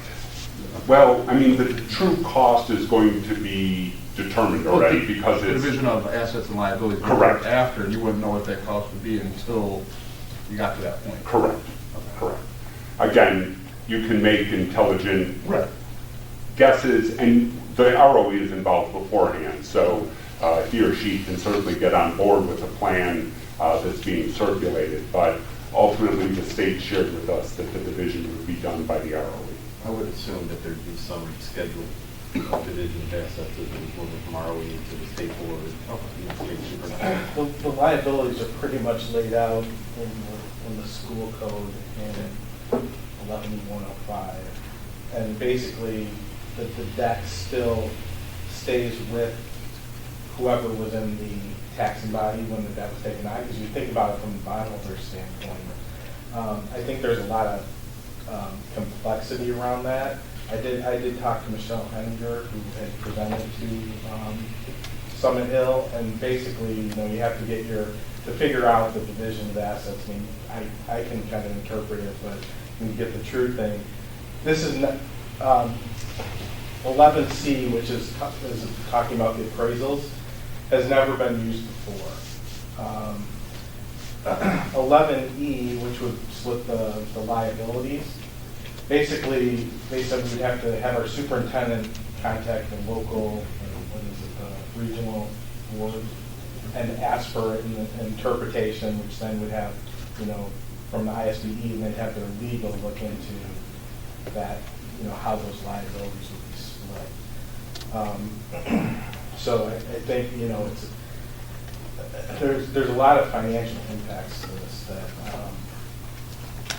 are, I think, need to be kind of looked at, because we have to watch out for the interest of 210, and having that after the fact just doesn't make sense. And I think there's a lot of questions that, we were interested, we would have to ask before. I mean, I think you're not even to the point where I don't even see, from my standpoint, the benefits being laid out. It hasn't really been talked about. I've listened to the benefits haven't been laid out. What some of the concerns should be, hasn't been laid out. So I really think there's more work that we would have to do before we would, put 210 into that position. I also, when in talking to Michelle on how the actual funding works, so the funding it's basically in a pool of incentives for people who've previously reorganized. Is this the feasibility funding? Yeah. And so if there's anything extra left over, then it goes to feasibility studies. So they've actually paid out 100%, or they've vouchered 100% of their incentives for this year, so there is extra funding. But she said upper management still has to decide on if these feasibility studies will go forward. She thinks they will. They probably will. They always have in the past. Upper management is ISB. Yeah, upper management, her upper management. But that wouldn't be decided until sometime in November. So I think there's some time there. So two points to follow on. What we're asking 210 to sign up for is in no way related to the consolidation or separation. At this point in time, we're asking for a feasibility study. So where you indicated we would need a lot more facts, we agree with you 100%. This is step one to getting those facts, is to get people who've done this before to organize it. And the second point would be, as far as the money and getting that from the state, I don't disagree with your statements, but again, 161 would carry the risk of that, not 210. I just think it's hard for us to especially move forward with an RFP that someone else is doing when there's a lot of things we would want to know in a feasibility study. I think what you read off was the basically from the ISBE's website. And I talked to her about this. I mean, this is the basics. This is never, what's being proposed has never been done before, where you have two districts and you're not taking a full high school district. Now they've had where they've taken territory before, but you're forming a new, basically, unit high school, right? So the complexities of this are very staggering. And, I think you have to know some of the benefits, or at least be thinking about, okay, what are the benefits to district 210 before you move forward. Understood. Let me ask you a question, Rich. Again, we're just having a discussion. You said something that kind of got my attention. So 161 that says, yes, we'd like to move forward with this feasibility study. That's an accurate statement. So you have it not potentially be a cost burden of the full 20,000, whatever portion of that would be assisted by the state, you would need 210. Let's just say, again, hypothetically, Yes. you don't get the support of 210. And you determine that you, hey, you know what, we'll write a check for the 20,000 or whatever it turns out to be, because we want to move forward with the feasibility study. If the feasibility study comes back, the 161 committee then can determine whether it goes forward to that next step regardless of 210's participation and or collaboration in the process? So, to be honest, there's a very low threshold to bringing this forward. Once the committee of 10 is formed, in order to move this forward to a referendum, you need 50 signatures. Right. It's the same as all of us getting on the ballot. Right.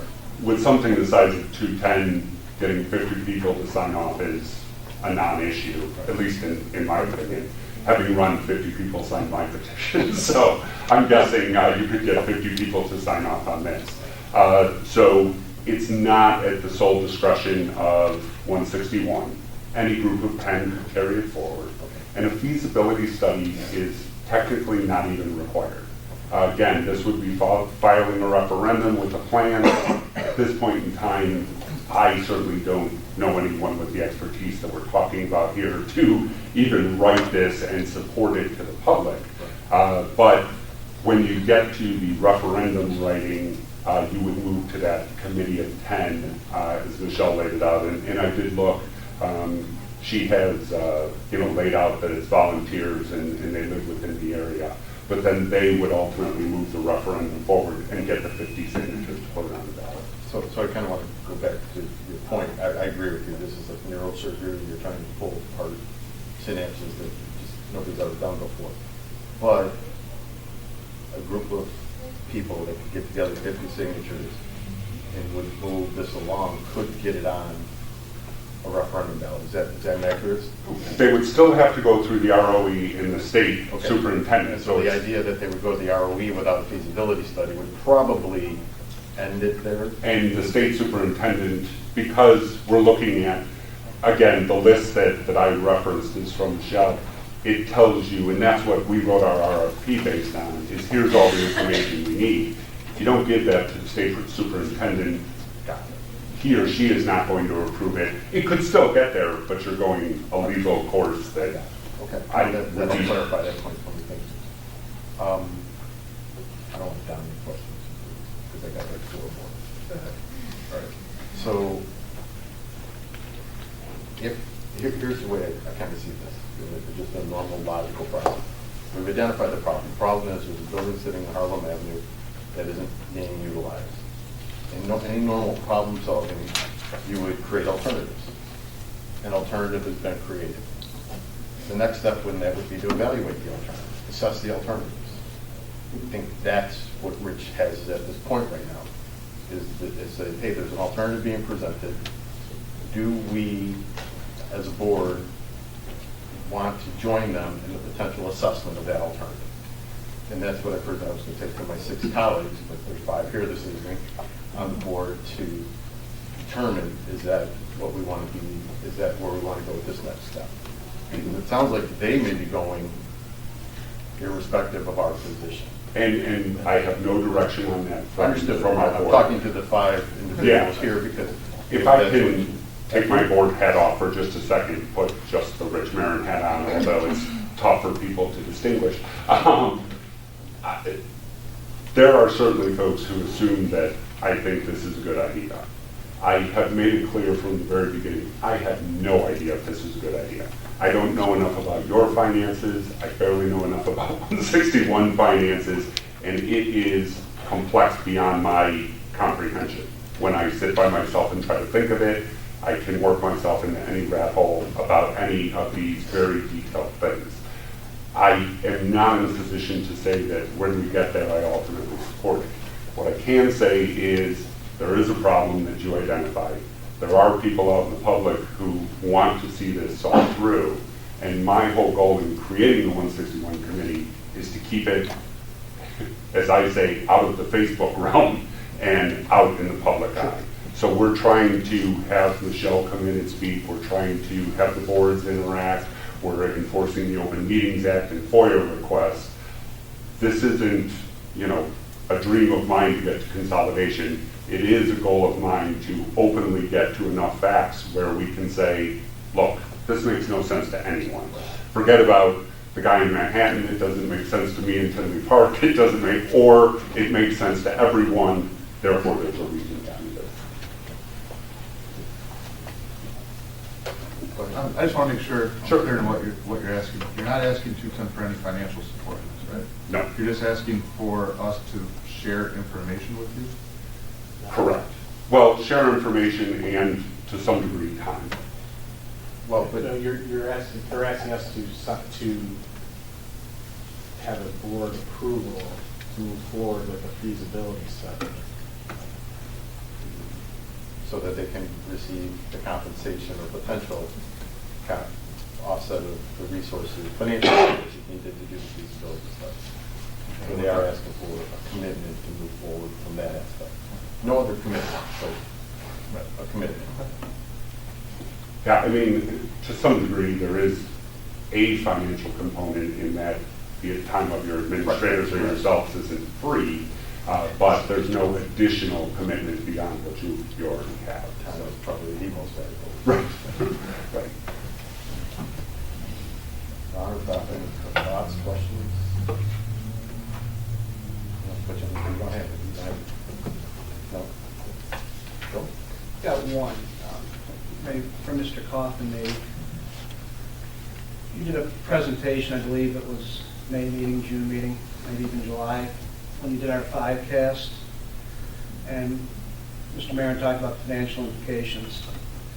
At that meeting, I think it was discussed, and I know Dr. Tingley, in a couple of presentations in the Senior Citizen Breakfast, had mentioned that the threshold for District 210 to operate 3 schools is a total of 6,000 students.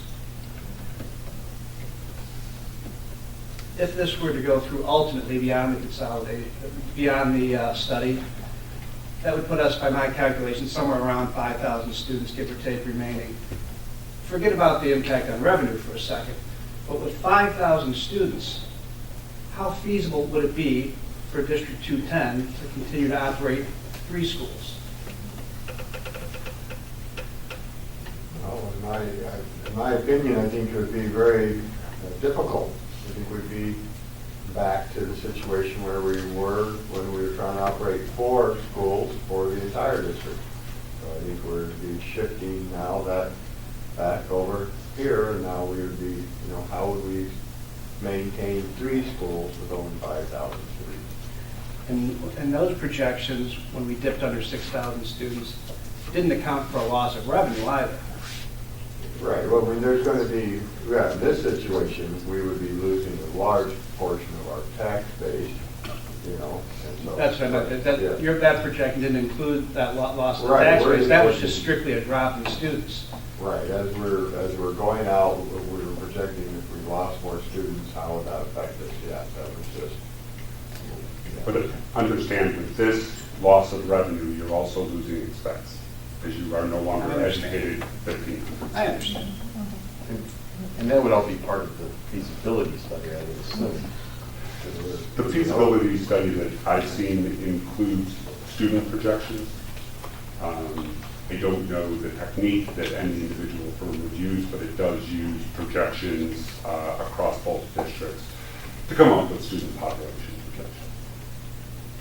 At least like this RFP you mentioned a couple of times, you're in the RFP process right now, it's been led? Correct. So what we did is we released an RFP because ultimately to make a decision for 161, whether Lincoln Way signs on or not, we have to know what cost we're looking at. So we're basing a cost estimate off of what Michelle told us during her presentation. I estimate high. She was saying 12 to 20,000. I'm saying 20 because that's the safe way to go. But obviously, whether Lincoln Way signs on or not, you pointed to the next question is going to be, do we proceed? Either way, And for that, we need to figure out what the impact would be financially for 161. When do you expect your RFP to be completed? When were they supposed to get that? I'd like to use my phone a friend. Sure. You can ask the audience for the ballpark. Was it? Going to be completed? Yes. Within a day. When do they have to respond by? They, at the end of the day today. Oh, So right now. We got 3.5 hours to finish the work. But as I said, that's to garner more information whether or not what And then happens will here. your process would be then to what, to vet these probably at your next board meeting, and then determination to make a recommendation as to who to move forward with? Would it be that quickly, or how would you do that? We would probably vet them with the committee that we have.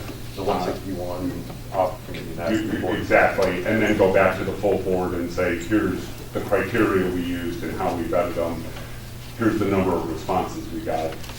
Obviously, it's a very simple process. If we get one response, if we get 10, which were the number of consultants listed, there's more work to be done.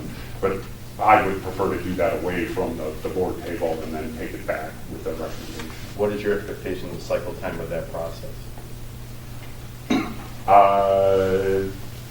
If we're going to go ahead with the feasibility study, I would see that kicking off in November. So Also, you think within the next 30 days, you'll have enough time to assess the RFP and then have that recommendation for the board? Yeah. The 161 board has another meeting Wednesday, and then we have another meeting in November. Because we do 2 meetings a month, we've got an extra meeting tucked in there. So we can meet as a committee. We can show the proposals to the board on Wednesday, have another committee meeting, and then come back with a recommendation in November.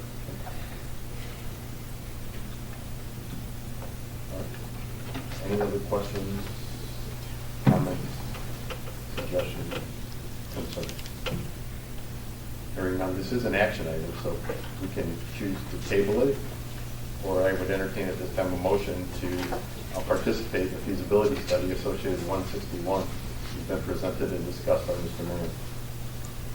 Is there a motion? No. So moved. There's a motion. Is there a second of that motion? I would second that motion. Do you think, right? I think you're generous. You're new at I'm insecure. All right, so we have a motion and a second. Is there any additional discussion regarding the motion? And the motion would be to participate in the Summit Hill 161 Unit District feasibility study. If there's no additional discussion, there's a motion and a second. I call for a vote. The vote is open.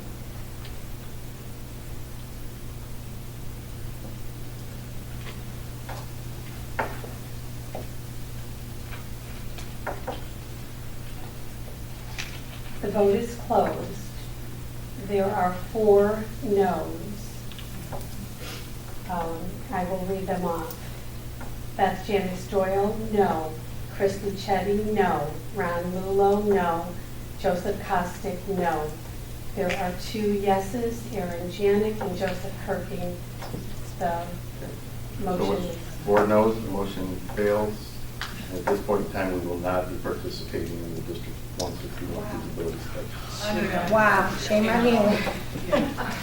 Cost you nothing. $15.8 million The sitting next there. item on the action items are presentation of Make it a invoices. school. It was free. September 21st, 2018 through October 18th, 2018. Is there a motion to accept the presentation of invoices? Motion to approve invoices in the amount of $1,876,655.02. There's a motion. Is there a second? Second. Okay, we have a motion and a second. Any discussion or comments regarding said invoices? I just have one question, actually. I meant to ask Brian this earlier this week, and I completely forgot to email you. There was an item on there about $21,000 for 31 student desktops for the CTEIG lab. I thought that we were not doing desktops anymore. Is this for a specific, like, CAD? Like, It is for the specific programs Okay. up in the CAD labs, Okay. yes. That was the only question I had. I just said desktop. Thank you. So we have a motion and a second. Call for a vote, please. The vote is open.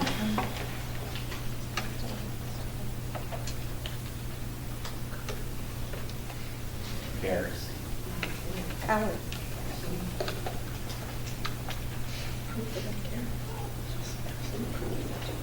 The vote is unanimous, the motion passes. Next are personnel reports. Rob?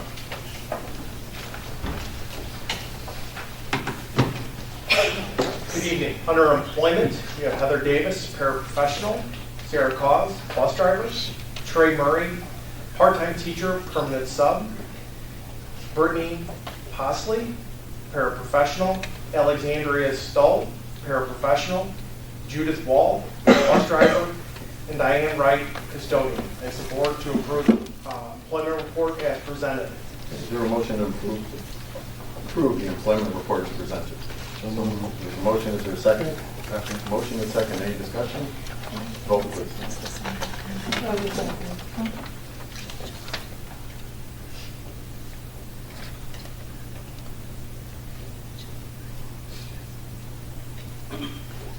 The vote is unanimous, the motion passes.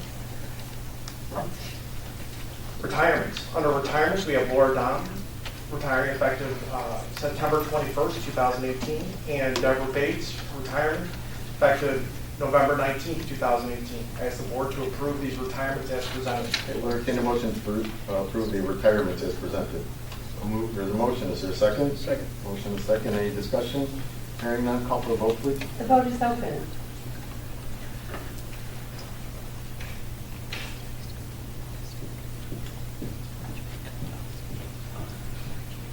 The vote is unanimous, the motion passes. Thank you.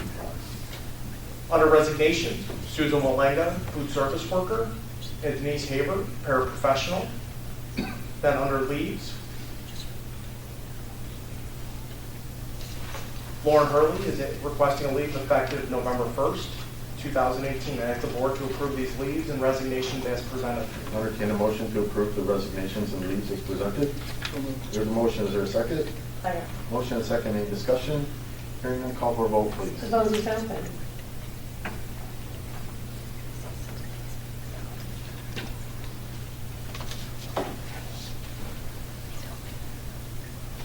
The vote is unanimous, the motion passes. Thank you, Rob.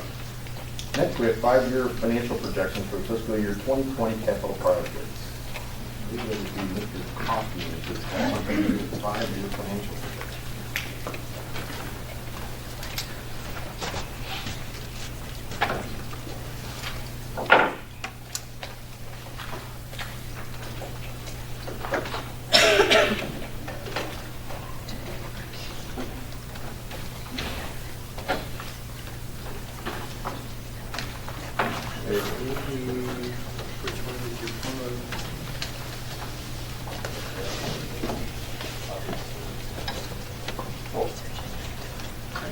Too quick with my fingers.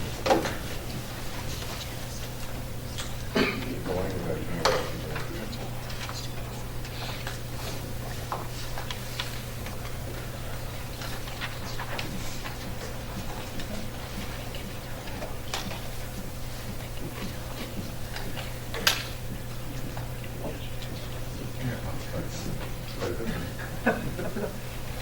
Come on.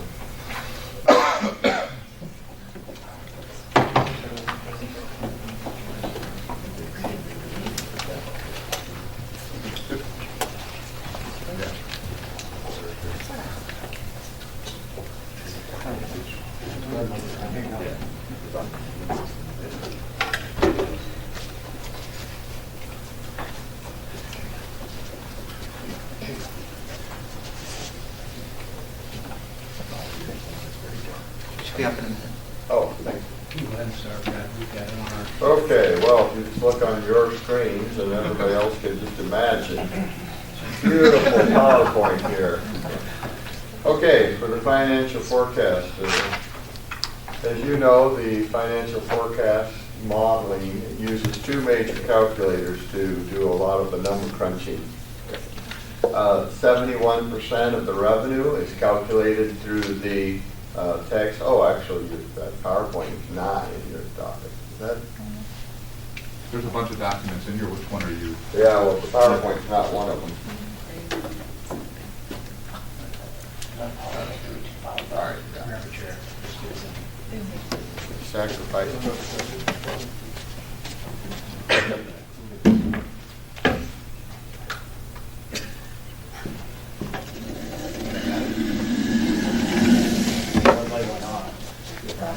The red light went off.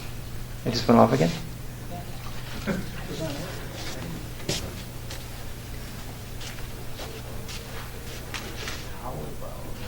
Well, who's got the overview of the numbers?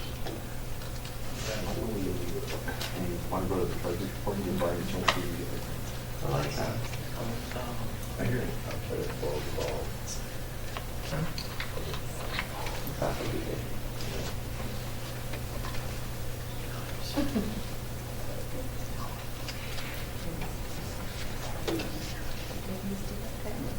There's something coming.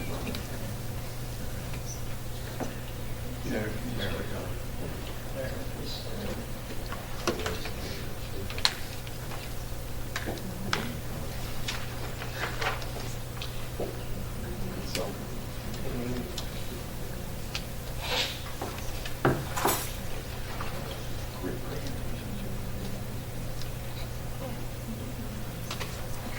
Yeah, okay, there we go.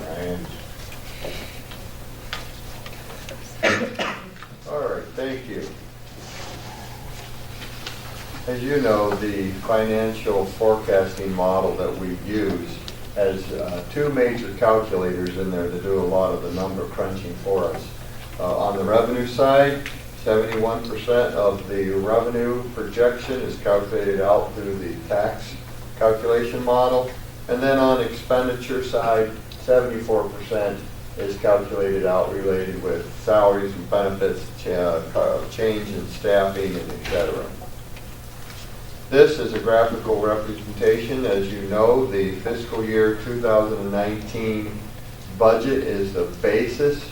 Even though we have 5 years of history, the budget, current budget is the building block. And you can see there, 71% of our revenue comes from the local taxes. Evidence-based funding now is 9%. The reason why is because that's a combination, as you know, 5 old items. It used to be the old general state aid and special ed personnel and some other minor ones. Now the remaining other 2%, that's the remaining of our old categorical, so transportation aid, a few of those. This is a graphic of the 2019 budget for expenditures.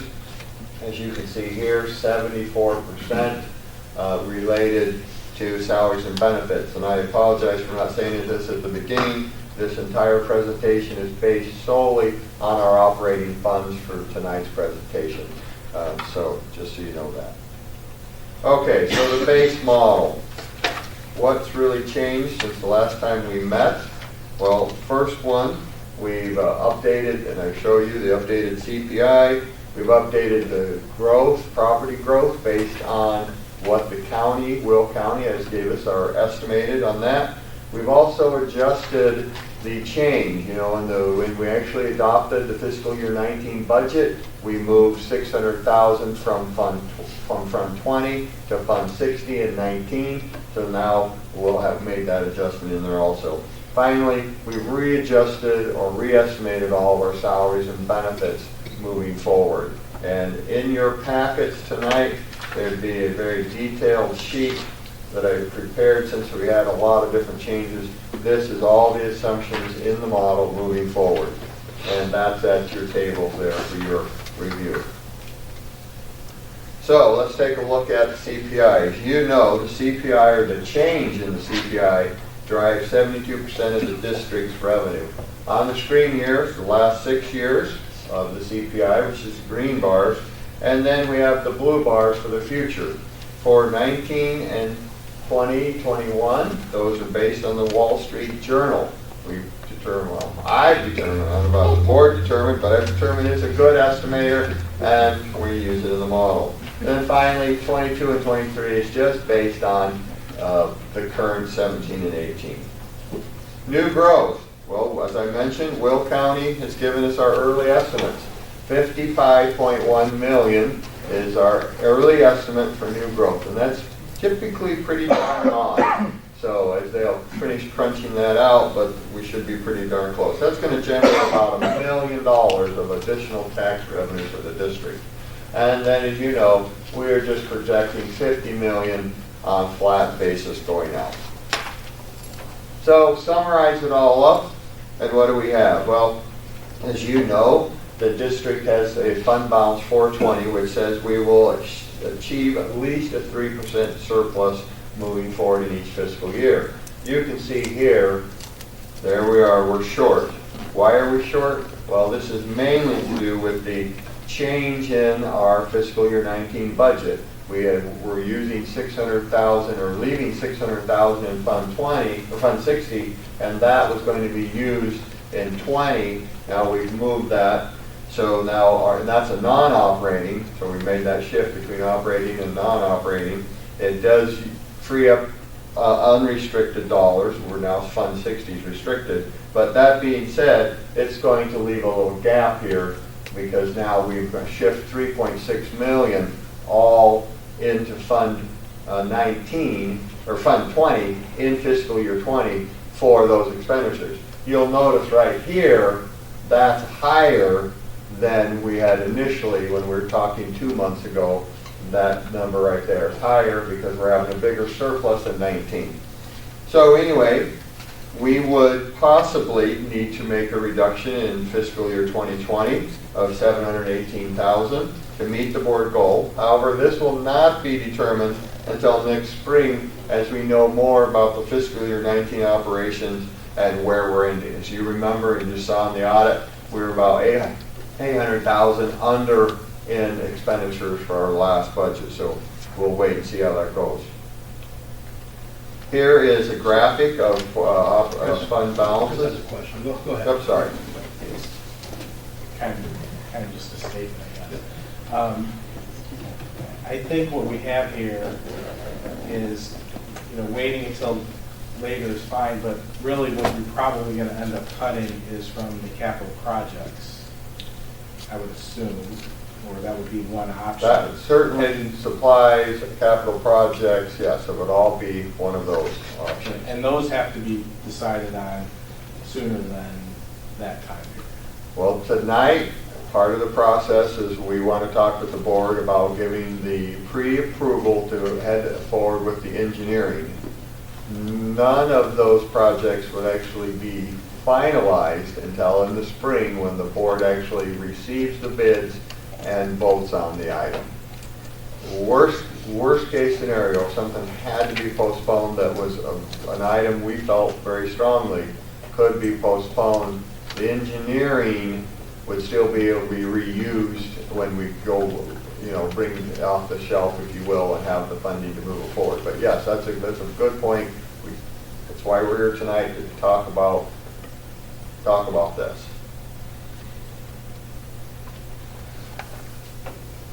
Anything else on? Okay. All right. So if you look at the fund balance 420 policy on a cumulative basis, really we're talking about 3% surplus annually. What that equates to is accumulated surplus. And as you can see here, based on these assumptions, we're anticipating having $17.9 million added to our fund balance over the next 6 years. Bringing us overall, even if we were a little shy here, bringing us overall to above policy 420 in the long run. Now let's just break that down by the percentages. So here's the goals, and as you know, what we've done is as each time we beat that goal, then we up it. So right now where we're at is we're looking at our goals, 9, 12, you can read them. Here's where we're projecting to be. We're projecting to be at 29.66. And if we were going to stick strict with the policy, of course we're shy here. We're talking about needing to cut 0.778% of the budget, or 718,000. So it's a large amount as a dollars, but as a percentage, it's not that great as the overall budget. we're looking at percent of fund balance. Mhm. Shouldn't those be going up 3% per year? And Well, these This are our, year projected. these are our estimated actuals. These are going up 3%. Is that not 3? yeah, but that, like from fiscal year 2019 to 2020, you're going up. Let's see there. I'm looking at percent of fund balance. You're looking here. Yeah.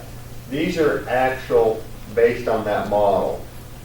So you see the problem is right there. So what I'm looking at here is actual projected. So you can see we're shy here, but here, if we did nothing, we'd be caught back up. But as you know, what we've kind of said is, say, look, each year is going to stand on its own 2 feet, and we're going to make 3% each year. I'm just showing you what the model's spitting out. Okay? Yep. Okay. All right, so now let's look at our worst case scenario. As you know, this is a good exercise for us to walk through. So, worst case scenario, we'll have no changes in expenditures. We're going to just assume what we would need to do. This model is to show us what we would need to do in order to meet policy 420. Revenue, we have a change in the CPI. We have a change in new growth, evidence-based funding, prorated at 93%, and then other revenue stays flat. And I'll apologize. This looked great when I was pulling it off the web. I'll probably be ditching this one because it's way too dark. We do not put into this model a pension cost shift because we are going to model property tax freeze, and I just don't see it happening in both. And as mentioned last month, or last time we met, the evidence-based funding in the model, not in the budget, but in the model, has been updated to our new allocation of $7,904,000, and then that's prorated off of that. Okay, so what's the CPI look like then in worst case? Well, as we already talked about, we have a property tax freeze. Most likely the quickest the legislation could get in, because 2018, we've already set our levy, and people are in the process of setting that right now. So they could get it in there for 19. So we've got 2 property tax freezes, 19 and 20. And then we've got just 1% moving all 3 years out. So pretty conservative. Then on new growth. So on new growth, what we're looking at here is we're looking at economic slowdown. Now the way it works is the property that's taxed in 2019, we tax 1 year's in arrear in this state. So that means that's property that's already being constructed right now in 2018. Well, we know housing, I got contractors coming in my office and, things are moving. So we don't see that happening. But if there was an economic slowdown then in 19, that would then affect us in 20. So we project that in 20, we may possibly have, the district could experience the lowest new growth that they've had in the last 13 years. So it seems pretty conservative. Now, crank in those assumptions, and it doesn't look great. So, right there's our 3% achieved line, and as you can see, we're well below that in all years. What's that do to our cumulative fund balance if we did nothing? Well, doesn't look great either. As you can imagine, we would then be deficit spending, we would be headed in the wrong direction than what we heard from our auditors tonight. What would it take to rectify that? Well, first thing is in 2020 would be where we need to take the biggest chunk. So now that jumps to just over $2 million, or 2.28% of the budget would need to be reduced, and then about 1% to 0.5% as we go. Now, we assume we'd be making sustained reductions, meaning not just one-timers, things that would be carried forward. So those numbers are cumulative numbers. And so at the end of it, we would need to be cut overall 4.8 million of cumulative sustainable cuts. As you mentioned earlier, Mr. Lucetti, in the first, we would need to look at things that are non-contractual. So we need to look at like capital expenditures, non-salary benefit appropriations. So supplies, non-cap, materials, those kind of things. Then, of course, because 74% of our budget is personnel, we would have to be then working through and negotiate reductions in salaries and benefits or change in staffing level. But it would ultimately have to affect our salaries and benefits. That's the only way it becomes sustainable. So with that, any questions on the updated 5-cast at this moment?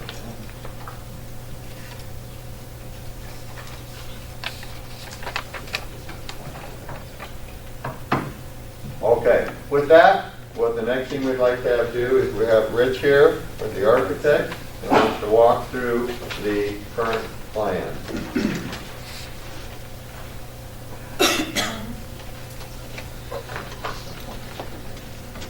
Good evening, everybody. I didn't realize I was going to follow that doom and gloom type of scenario, but here we go with the 2020 capital improvement project.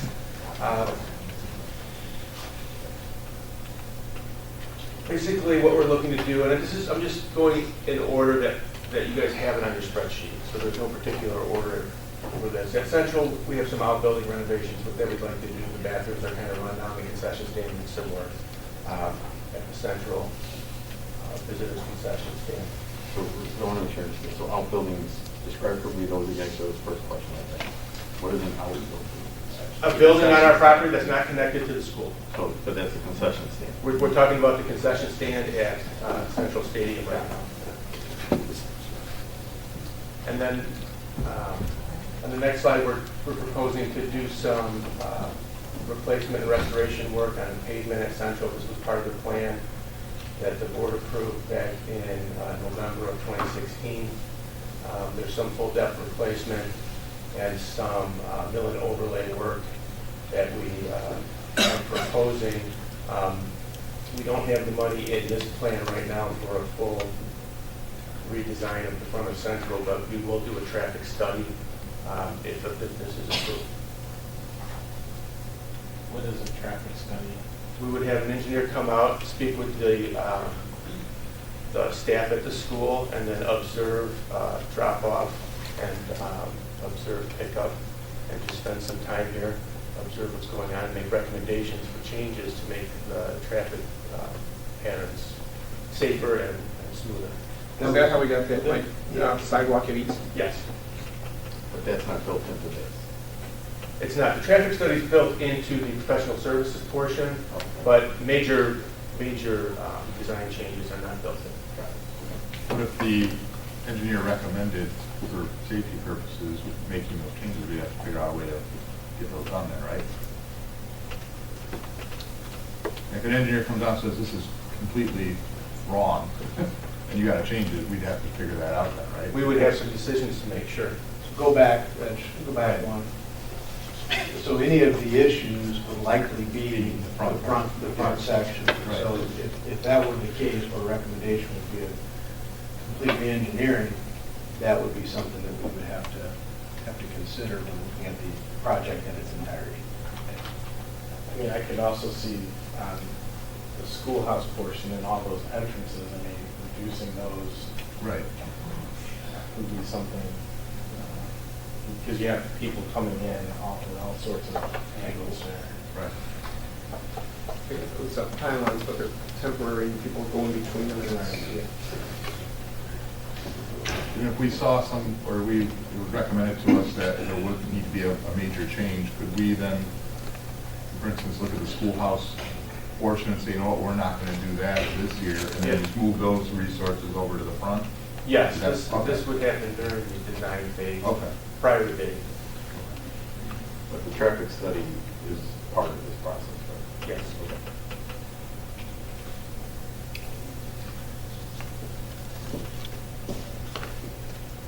These are just basic pictures showing some of the conditions out there on the lots, the reasons why the pavement itself needs to be either restored or replaced. The outdoor tracks, we're asking to do what they call a structural recode. We want to extend the life of the track. Some of them are cracking. Once they start cracking, the water gets underneath, freeze thaw, they'll deteriorate quickly. That's a function of just living in Illinois. Water gets in, it freezes the cracks. every year that happens. Central needs to replace the door hardware. I'm sorry. Replace the door hardware and update the key schedule. Basically, a lot of the locks at Central and East are old. Some of them are still knobs rather than levers. We want to move to a master key schedule at both Central and East, and the security lock function at Central and East. Master key schedule allows access throughout the building with a single key, and the classroom security function would allow teachers to lock their classroom from the inside in the event that there was an emergency.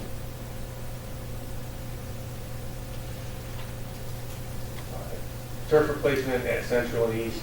Fields they're aging, they're out of warranty, the fibers are deteriorating, the infill over time gets dirty, and also the rubber can harden, so we're at the point where it's time to start talking about replacing them.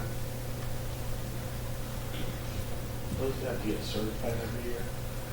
There's no rule that says we have to get them certified every year. What we do is a test called the GMAX test. It's not the holy grail of whether your field is safe or not, but it does give you an indication of the impact resistance. Over the past couple of years, we've had to do increasing amount of aeration and increasing amount of rubber in order to make the GMAX readings where we feel they're safe.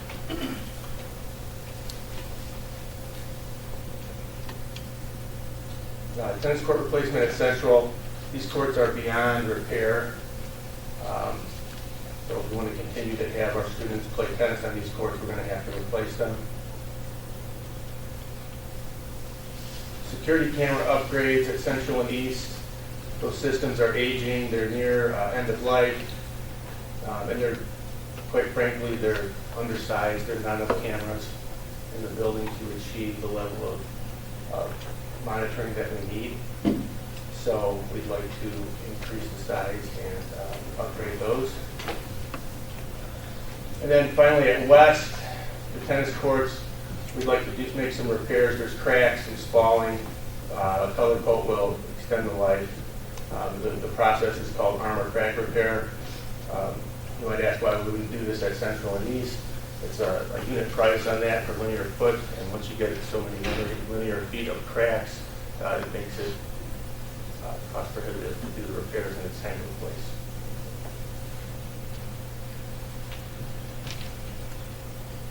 So basically, we were asking the board to approve the design and bidding on these projects. We'll bring them back to the board for approval once we have the bids, and construction will take place over summer of 2019.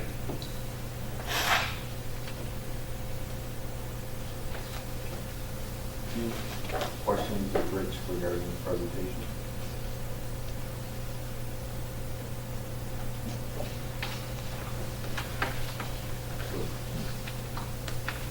Right now, we're looking for a motion to put together a bid package and engineering for the items that are identified in the fiscal year 20 correct? Correct. But no commitment to do these at this point in time? No, just commitment to engineering and bid process, and included in the backup materials was a potential breakdown of how the bids would be broken down. Which incorporated some of the discussion from our Last year. previous, where we bundled and then unbundled. Correct. So moved down the motion. We have a motion, is there a second? Second. Motion and second, additional discussion.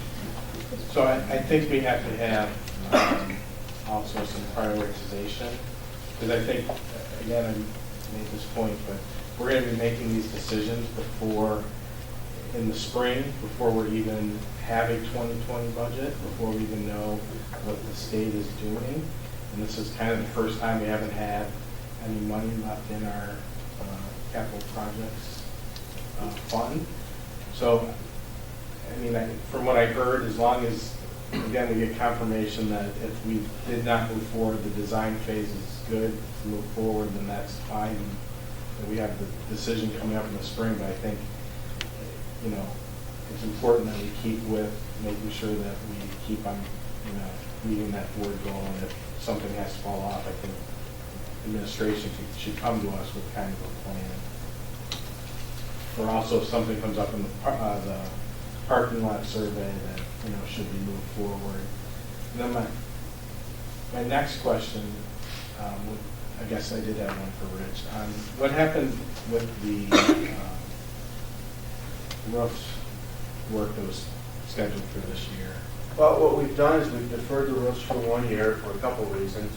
One reason is we did some roofing, we've got the worst of the areas caught up, we feel comfortable with where we are, but the other reason is we're doing a feasibility study on solar panels on the roof and what that would look like. Right now, ComEd has some incentives. There are some solar companies out there that are trying to sell us on a power purchase agreement where they would put solar panels on our roofs and then sell us the power from them at a reduced rate. So it's kind of in the infancy stages, but Brad and I are working on a feasibility for that.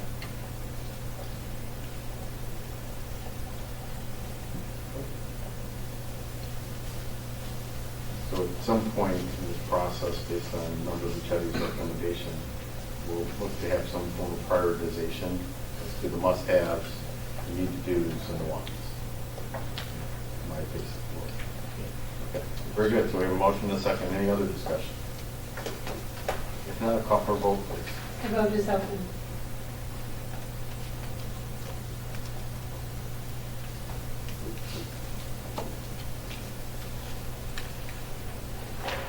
The vote is unanimous, the motion passes. Okay, thank you. Thank you, Brad, Rich, and everybody. That was helpful. Thanks for driving down, Lou. Appreciate all your input. Yeah. Okay. Appreciate it. You can ask you a question if you want. Make sure what you want. I'm happy to answer if you need it. Where'd you get your briefcase? Thanks. Next on the item, Treasurer's Report for September 2018. Entertain a motion to accept the Treasurer's Report as presented in your package. There's a motion. Is there a second? Second. Motion is second. Thank you. So tonight in your Treasurer's Report, for September 30th, 2018, the district recognized $34.5 million, just over that, and expenditures just over $8.4 million, leaving a total cash balance of $32.3 million. We have paid all of our tax anticipation warrants off at this point, and so with that then it equals our fund balance since this is on a cash basis report.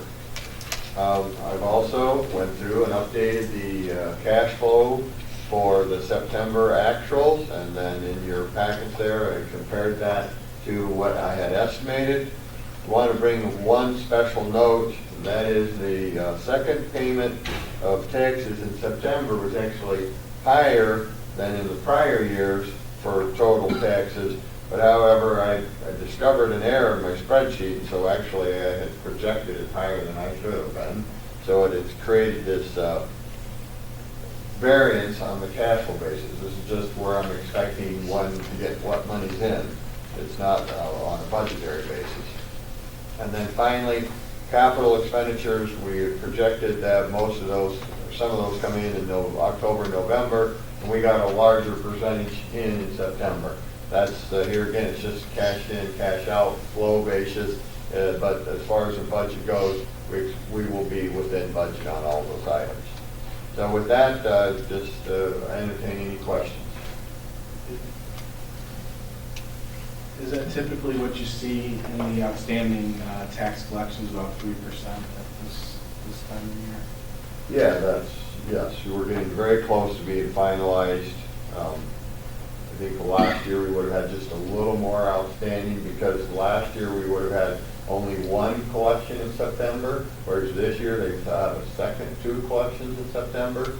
So our October was a little higher last year, but by after the October we'll be very close. We're getting right down to just the final collection. Brett, I know we haven't asked this question in a while, but the state is funding on time, as you know, irregularities and delays and that revenue stream. Right, so, you know, the really good news with state funding is that 5, the general state aid, and 4 other of our categoricals, actually some of the larger categoricals, have all been rolled into the evidence-based funding. Evidence-based funding is being paid twice a month, just like the old GSA, very timely, everything. That's the great news.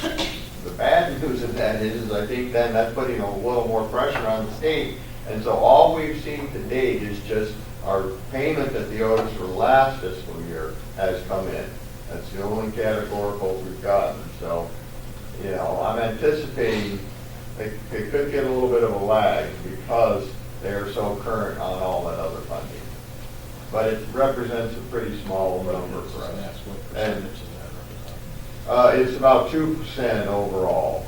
And for the budgeting purposes, we only budgeted for 3 payments of categoricals from fiscal year 19.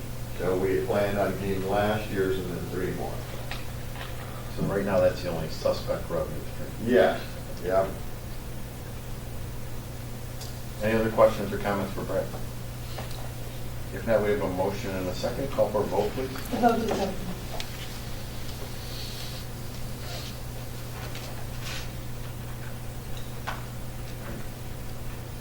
The vote is unanimous. The motion passes. Next action item is student activities report. I'll entertain a motion to accept the student activities report as presented in your package. So there's a motion. Is there a second? Second. Motion and a second. Any questions or discussions regarding the student activities report?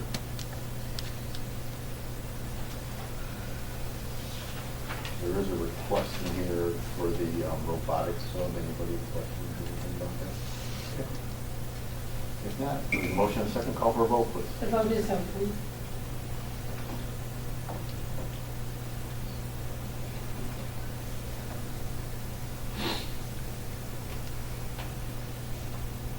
The vote is unanimous. The motion passes. Okay, thank you. Final action item is the workman's compensation renewal. Good, Brandon. Okay, so I would take a motion first. I'm sorry. We move it around. All right, great. Keeps me on my toes. Okay, so the district has been with the Illinois Public Risk Fund, or IPRF, for more than 12 years. And in those times, the fund has always paid out what they would call their, well, I guess I'm going to call it a renewal grant. They just call it a grant, but it's a renewal grant. So basically, if you have a 90-day window in which you must declare whether you're going to remain in the fund or not in the fund. That 90 days was September 30th. We got, as you can see here, we got quotes from actually 2 other carriers, but the other quote we got in was even higher. So we have 3 quotes in total. IMRF Risk Fund is by far the best renewal for us. We are experiencing a tough time right now with our workers' comp. We have one very large claim that's been difficult for us. We're doing all we can to manage it, but it was a very hard claim for the district. With that being said, you can see that our net cost, they're projecting to be $506,410, which represents $20,039 increase, or 4.12%. We would ask the board to approve this action of staying with the fund. Now I'll entertain a motion to accept the recommendation as presented in your package. So moved. There's a motion and a second. Any additional discussion or questions? Why do they do it on a calendar year?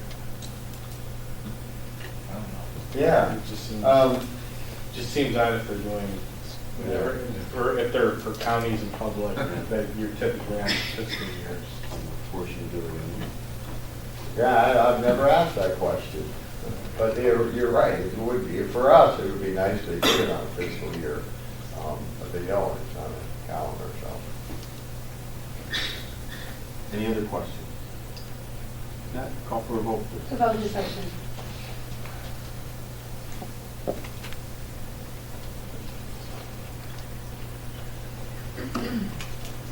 The vote is unanimous. The motion passes. Thank you, Brad.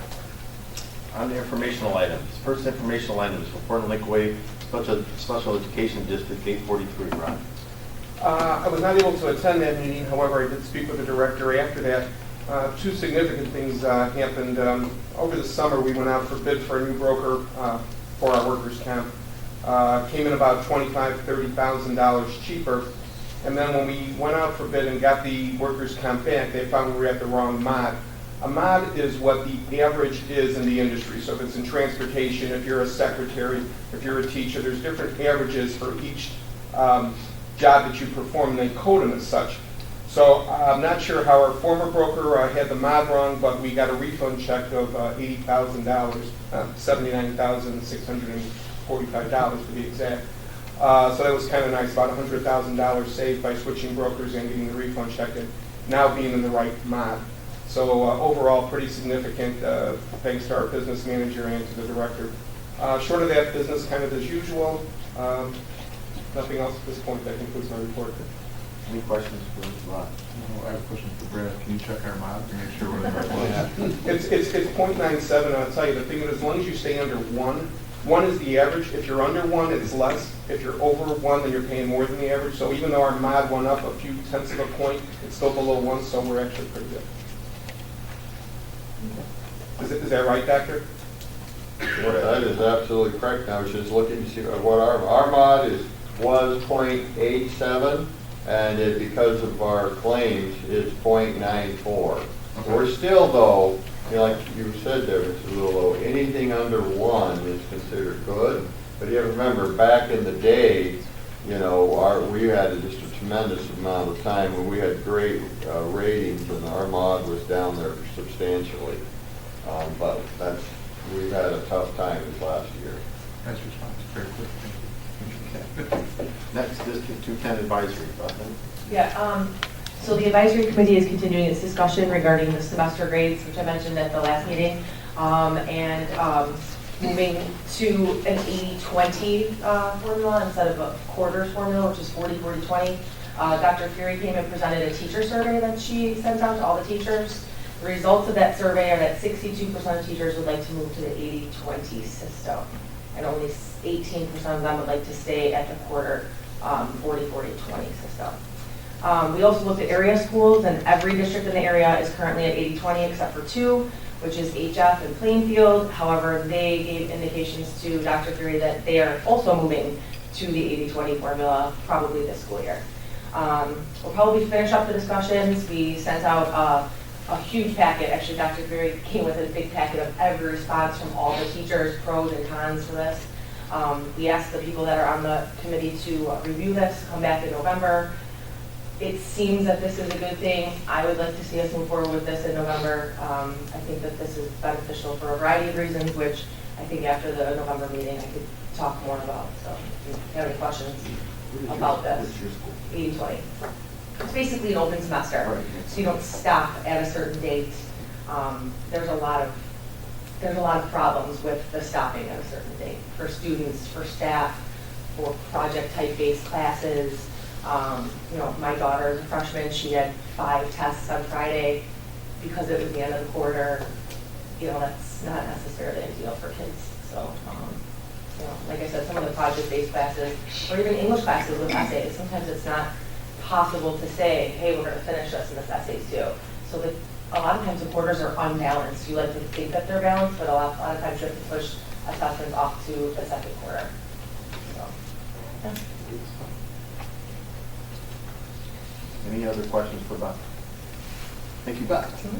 Buildings and grounds report. There's no report at this time. That'll be caught up in the next meeting with our utilities.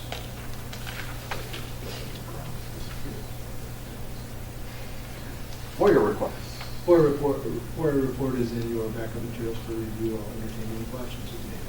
Any questions for Dr. Tingler regarding the FOIA requests? What are the master schedules?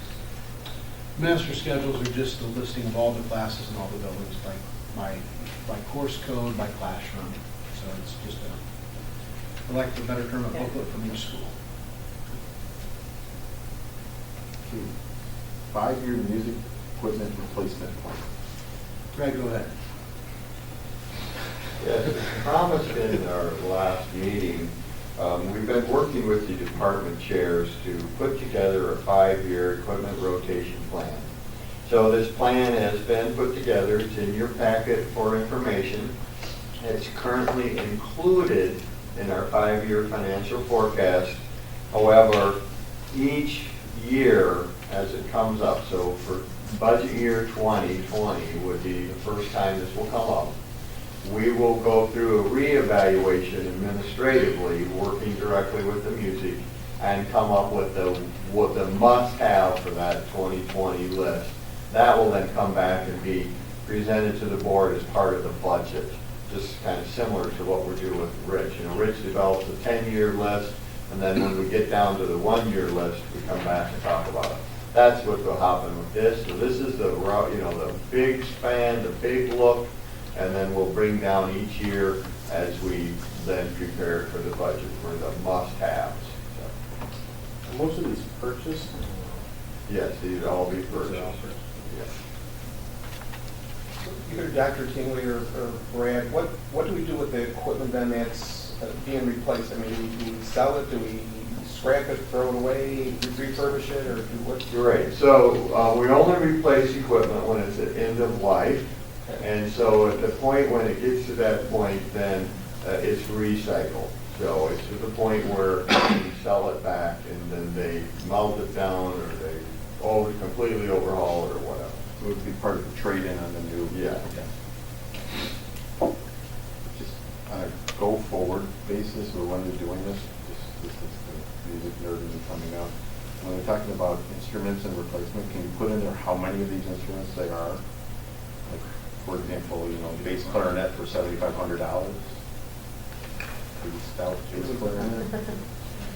Right. Assuming that's multiple bass clarinets, so just Right. when you were in the detail, it just would help just to get a ballpark as to what they're doing. I'm sure that the music directors know that. It would help us better understand that it's not just one. Perfect. Other than that, I would sell them my bass clarinet for something. I do not have one. All right. Next, the fiscal year 2020 budget calendar. All right, so I can't even believe it. I almost had a tough time typing that when I went to type it, but we're ready here to talk about fiscal year 2020 budget calendar. So, highlights on a high level, removing the March 1st meeting, whereas we'll just go ahead and have a financial update as part of the March regular meeting, since we've had so many updates on our 5 casts. The budget adoption will be the same as last year. We'll be looking to do that in September. Then we also will add to the September 19th meeting, the board review of the 10-year capital. Go ahead and get that done at that same time. Then looking to move the tax levy adoption to back a month. So we'll go ahead and do that in October. And then we would go ahead and do the TAW's approval in November, and we would close on those in December. So, any questions on the proposed budget timeline? Removing of the levy pad. Explain it to me why you would remove it. Well, I just think, you need to pass your levy, one, statutorily by law by December. That's very typical to wait until December. You have more information on the new growth and all of that. From our perspective, we're not quite in the cash flow position to wait that long. But instead of having just so many items in the September meeting, we're beginning to get into the cash flow enough that, like even this year, we probably could have went ahead and held off. I mean, we're not closing on the TAW until November. So we'll have cash flow will be fine, so we'll just, start backing that down. So I'd anticipate that every year from now out, we'll probably move back a month until we kind of get more on the cycle of approving the taxes in December after we know our new growth number. So the urgency of the tax anticipation warrants getting pushed further and further out allows us to do that. Exactly. Great. Okay, thank you. Any other questions for the 2020 budget calendar?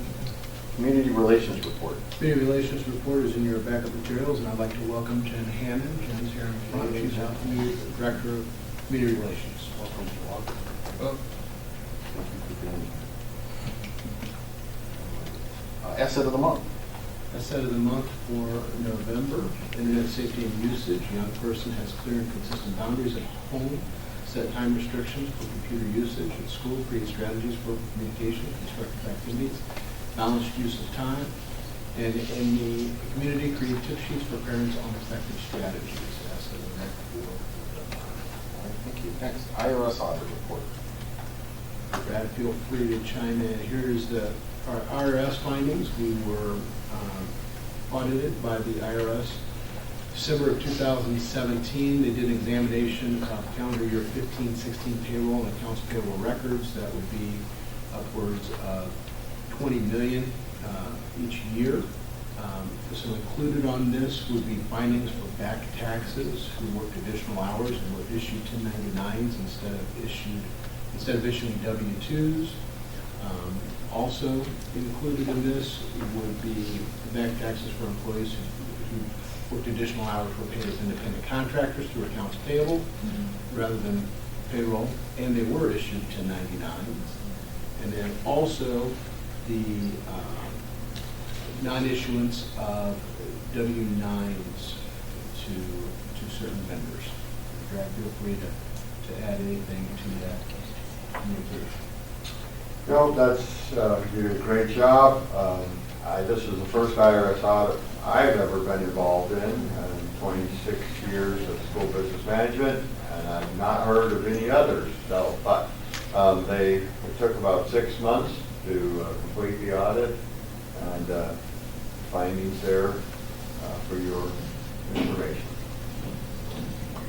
So this was all non-district staff that was helping with the No. Go ahead and answer that, Brad. So my question was, is this all related to non-district staff that was working with heavier summer camps? Not all of them, correct, Brad? No, actually, it's really broken into two categories, because you're kind of right. So the first one is in the memo referred to as item 1. That really was for individuals that were non-staff members that had come in and just worked part-time doing summer camps. And then item 2 was district employees who maybe their full-time job was teaching, but then on a part-time, they came in to work at some summer camp or some other contest in a math, judge a math competition. So completely unrelated to their full-time job, and so they were treated, 1 and 2 employees, employee and outside people were treated the same. That is, as independent contractors, and so they were issued 1099s.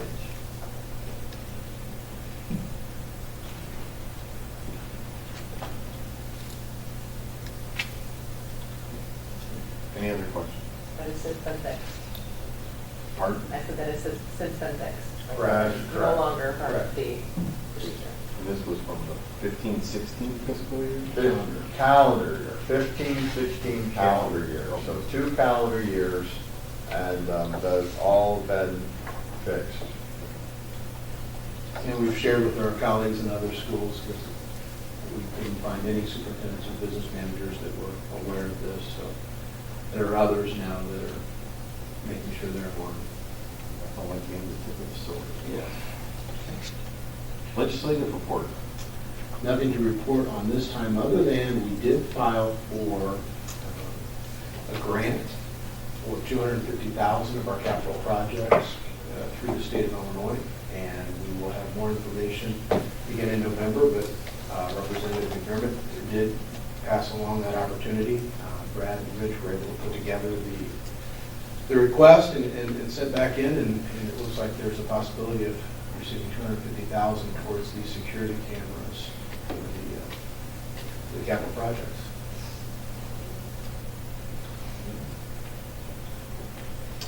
Superintendent's report. Nothing to report. 12, naming rights.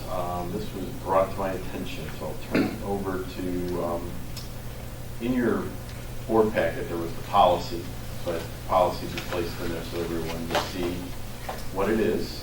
And I'll turn it over to Mr. Kostick at this time, and then I can conclude. So Joe, do you want to start? Certainly, thanks, Joe. I've been approached by some members of the community, members of the staff, about renaming the Central Auditorium after Charles Stark. Those of you who don't know, he was a 40-plus year employee here at Lincoln Way, the founder of the Madrigals, very instrumental in the auditoriums, when the new auditoriums were built, the 4 facilities.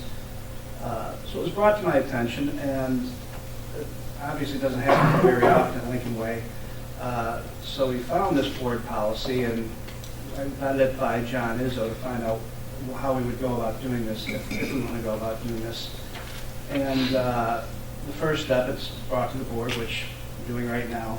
The second step would be to form a committee to vet the idea, after which time we would bring this back to the board for consideration and a vote. So all we're really looking at, all would be really to have happen this evening would be for a committee to be established, and then we could bring back our recommendations to the board. So if you look at the policy states in there that the board president will appoint a special committee to consider nominations and make recommendations. So as part of that, I've reached out to Joe and to Ron to serve on that committee. So over the next 30 days, they'll come together, seek input from key stakeholders within the community, vet the process, and if they feel that it is still appropriate, we may see this as an item at our next board meeting. Are there any questions or comments regarding that? Is someone else really passionate? Now, Chris, I can tell you want to be part of it. No? Okay. Misinterpreted your body language. Okay, so that'll be the step there that we'll ask Joe and Ron to take that endeavor on over the next couple weeks. And then if they feel their process is worthy, they'll bring it back to us at a later meeting, I'm assuming probably November, correct? Sounds good. Good process. That would be the plan as of right now, yes. Okay. Very good. Any other district business? Any board members have anything? If not, any correspondence? Yes, included in your executive content is the IASB resolution number 2, Army teachers, that was discussed in public comment this evening. Should be down to executive content under correspondence. And then Army teachers fact sheet. Yeah. So that is there for your review and for discussion for the delegation prior to the November conference. We'd ask your room. Can you just explain what's happening? Well, I'm not aware. here, I don't know if this will create or gain any traction or momentum or not. There's been discussion of concealed and carry in the classrooms during the day in the state of Illinois, and whether or not the state board would support such an issue. I do know the superintendent in the state of Illinois that is concealed and carry every day in the buildings. Regardless of what resolution would happen, it would have to go under local control, so it would go to this body for a discussion anyway. So at this point, I believe it's just a discussion, but it will be discussed in November at the annual conference. And Chris, I don't know where I do know at the IASA level, it was proposed. Didn't feel it was a good idea. So you'll obviously update, we'll get updates. Correct, and that will be part of the board convention in November. That will be a discussion. And as I said, I anticipate anything still being local control. Can they go just do something like that? Christine's our delegate. She has done, yes.